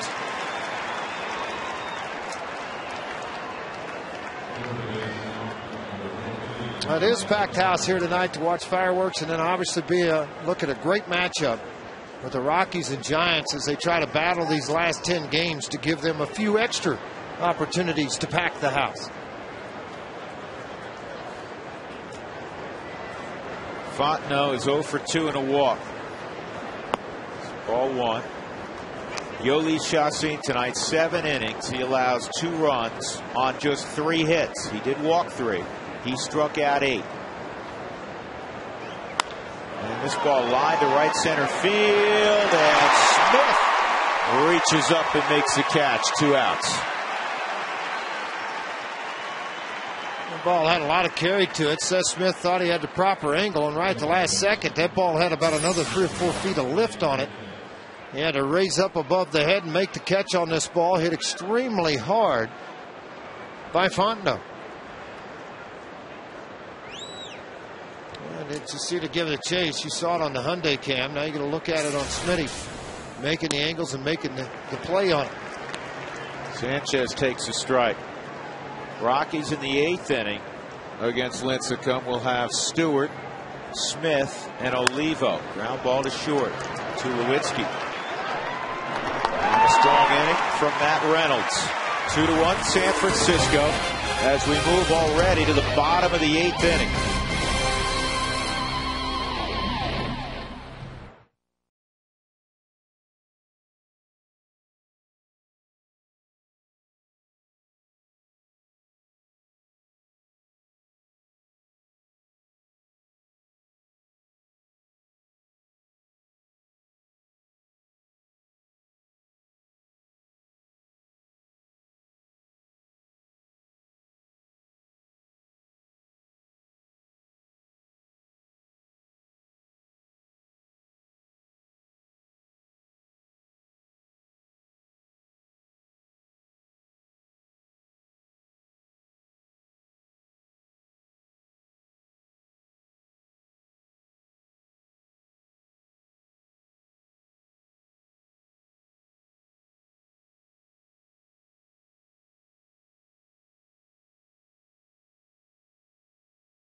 Rockies with 6 outs to work with, trailing by a run. But the way Lincecum has looked tonight, it's easier said than done.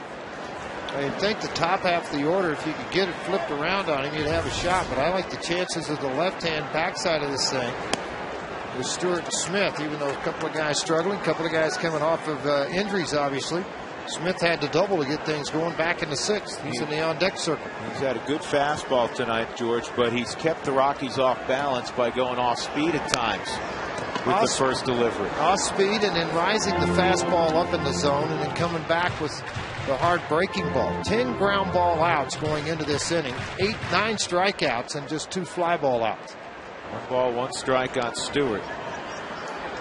Still have not gotten an update on Melvin Mora, who left in the 4th.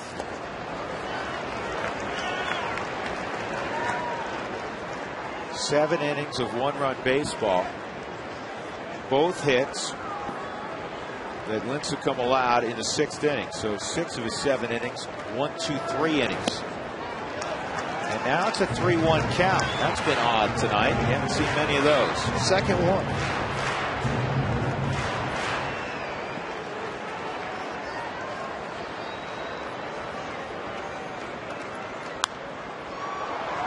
And then on a 3-1 pitch, he beat Stewart with a fastball.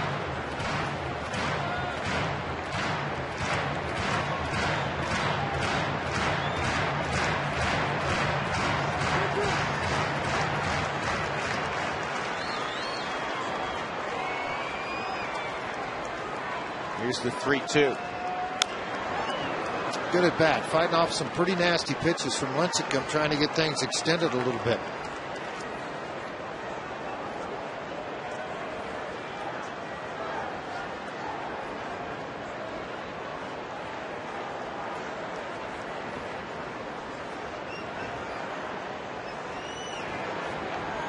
Another 3-2. And this is looped to left center field. Cody Ross will make the catch. One out. Seth Smith will take his turn. Time for our Breaks Plus Take a Break poll of the game. Check some of the results.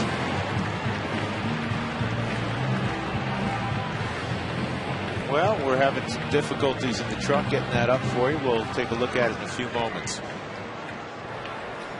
The left-hander Lopez picked up from Pittsburgh, and then Romo, the right-hander. Rocky Javier Lopez. Seth Smith with a double. Soft line drive down the left field line to break up the perfect game with nobody out in the 6th inning. He would come around to score the Rockies' only run. Here's the 0-1. And he's badly fooled. It's 0-2. This is as masterful and as dominant a pitching performance as we've seen in quite a while. Yeah, it really is. I mean, I haven't seen a guy come out and dominate the lineup of the Rockies the way he has done this tonight here in this ballpark. 102 pitches. And this is in the air to Cody Ross in left.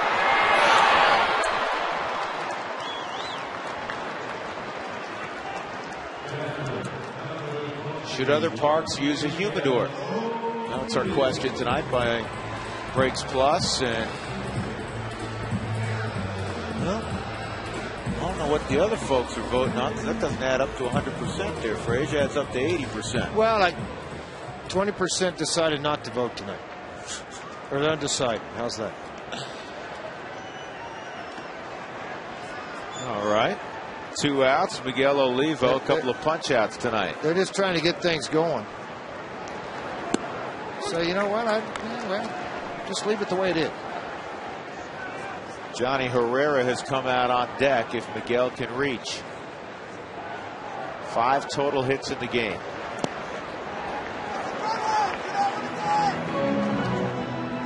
Lincecum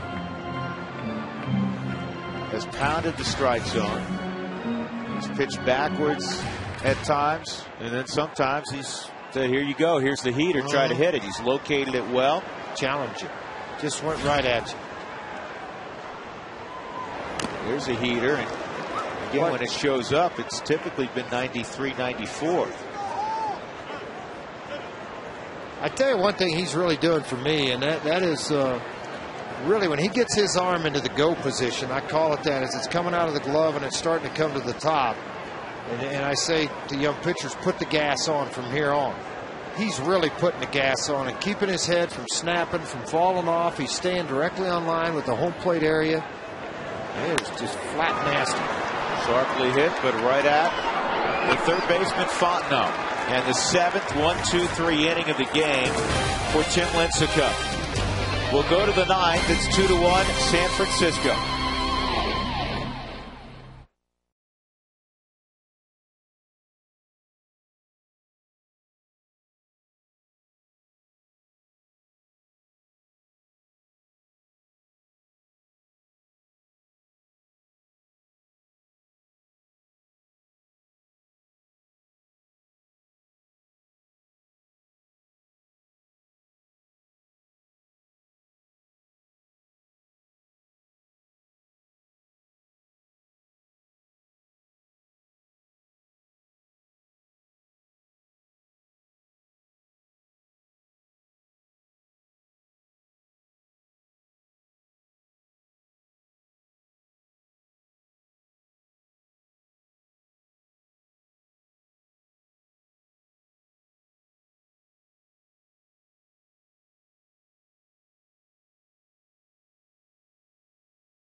Xfinity Voice, unlimited local and long distance. Call 1-800-XFINITY. By Geico, 15 minutes can save you 15% or more on car insurance. By the Great Colorado Payback, reuniting you with your money. And by Hager, established in 1926, your own great moment starts at Hager.com. Look at the state capitol. And now a look at our game summary brought to you by Ecotech Institute in Denver, where you can make the world your workplace. Not much in the way of offense tonight. Both starting pitchers, Tim Lincecum for the Giants, Yolis Chassin for the Rockies, outstanding. In fact, Lincecum took a no-hitter, a perfect game into the 6th inning. The Rockies scored first. The Giants have a 2-run home run from Pat Burrell. That's the ball game in a nutshell as we have flown to the 9th inning. This ball game a little more than 2 hours old. It's the top of the 9th with Aubrey Huff to face Matt Reynolds. And then I'm sure we'll see a pitching change with Buster Posey coming up after that. Now Betancourt's firing, so he'd be the guy.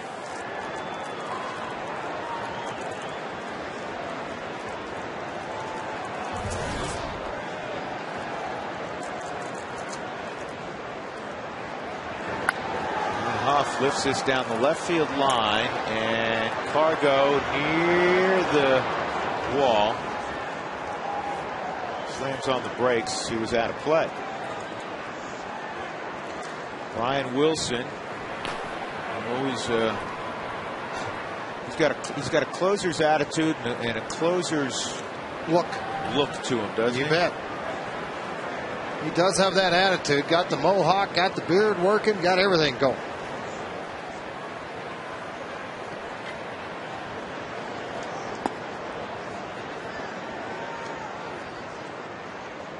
Matt Reynolds retired the side in the 8th. 1-2-3.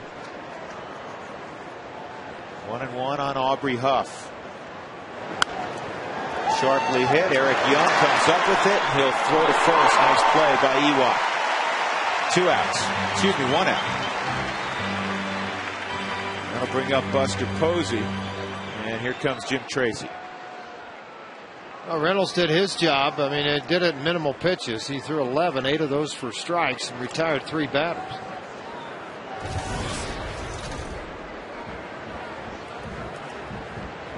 Right now, the story of this ball game, George, is one pitch, a hanging slider that Pat Burrell didn't miss, and the preceding walk. Otherwise, we're talking about maybe a tie game. 2-1 Giants, 1 out in the 9th. Here comes Betancourt.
SFN this weekend. Central Florida will be in Manhattan, Kansas to take on K-State. That ball game at 10:30, and followed by a battle between Oregon and Arizona State in the evening. The Pac-10, soon to be Pac-12. Big 12, Pac-10 football only on FSN, Rocky Mountain. 1 out in the 9th inning. 2-1 San Francisco. Rafael Betancourt will face Buster Posey. Well, one of the bookends of that 6th through 8th inning, he and Bilal making his 68th appearance for Rafael Betancourt, 350 earned run average. Innings at 57 plus, and only 9 home runs. The impressive thing, and nobody has seen anything close to this in a long time in baseball. 85 strikeouts and just 8 walks. He has not pitched in 5 days. Veteran guys typically can handle having that many days off without facing hitters.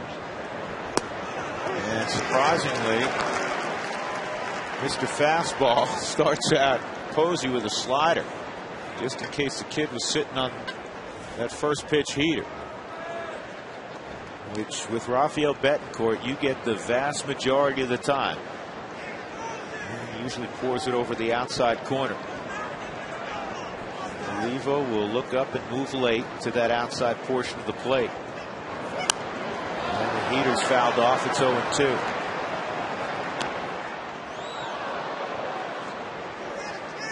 Now a final. Washington has defeated Atlanta 8-2 tonight. So the Rockies trailed the Braves at the start of the evening in the wild card by 3.5. It's 3. They need to come from behind here to make it 2.5. Make it 2.5 in the division. Giants leading the division. He just blew him away. 2 outs. In the bottom of the 9th, the Rockies will have a pinch hitter for Betancourt, and then Eric Young and Dexter Fowler with Gonzalez and Tulowitzki after that. Well, right out of the hand on the Hyundai Cam, blew the ball, rode it up into the strike zone, got him looking for slider, and you see Posey's disappointment right on his face. And Wilson's been firing, and the way he's firing, he's coming in the ball game. And you know what? This may sound odd, but that's good news. The way everything's been going for the Rockies against Lincecum, I would agree with you. Dexter will get under this for the 3rd out in the top of the 9th inning. Now it's time to go to work. Here comes Wilson. The Rockies down by a run as we go to the bottom of the 9th.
And another change.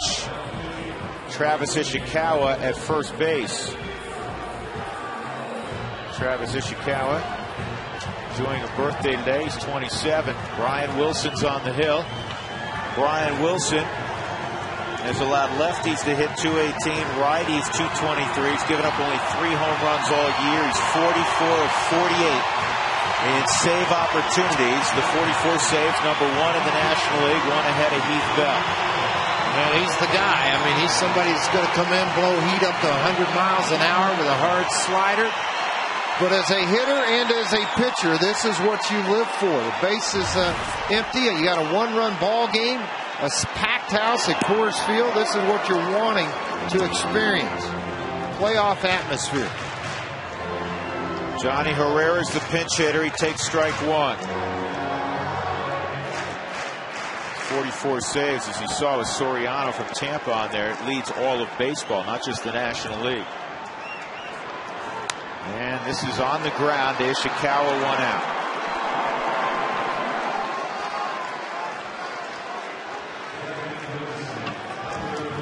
Eric Young, he's driven in the only Rockies run this evening. A single between first and second, with 2 outs in the 6th inning to bring home Seth Smith with double. Tim Lincecum goes 8 innings. He allows 1 run on 2 hits. Did not walk a batter. He struck out 9. And it bears repeating. It's as dominant a performance as we've seen in quite a while. He had unhittable stuff. No question.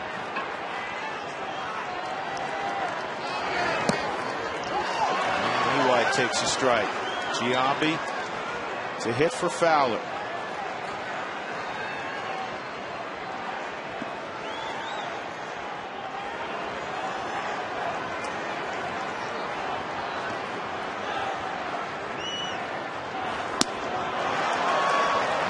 Young is late on that swing on a 96-mile-an-hour fastball. 0-2.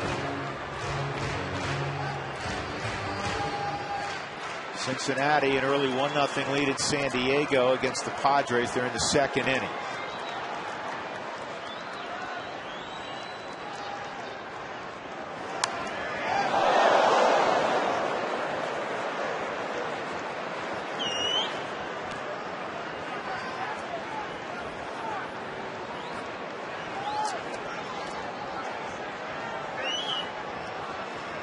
This has been a magical environment for the Rockies since it opened in 1995. Coors Field at the corner of 20th and Blake. They need it to be magical tonight, here in the 9th. They need it to be magical over the next 5 nights.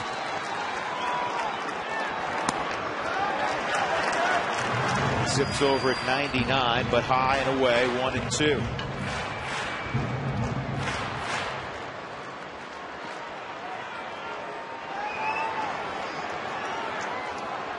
The thing about Wilson, too, bulldog type attitude.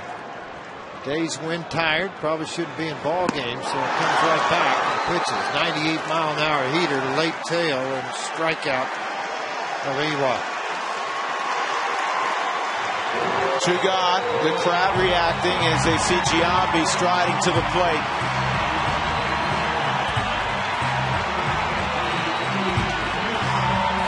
You pick your spots to try to win a ball game, and you had to pick it here for Jim Tracy. There hasn't been many others.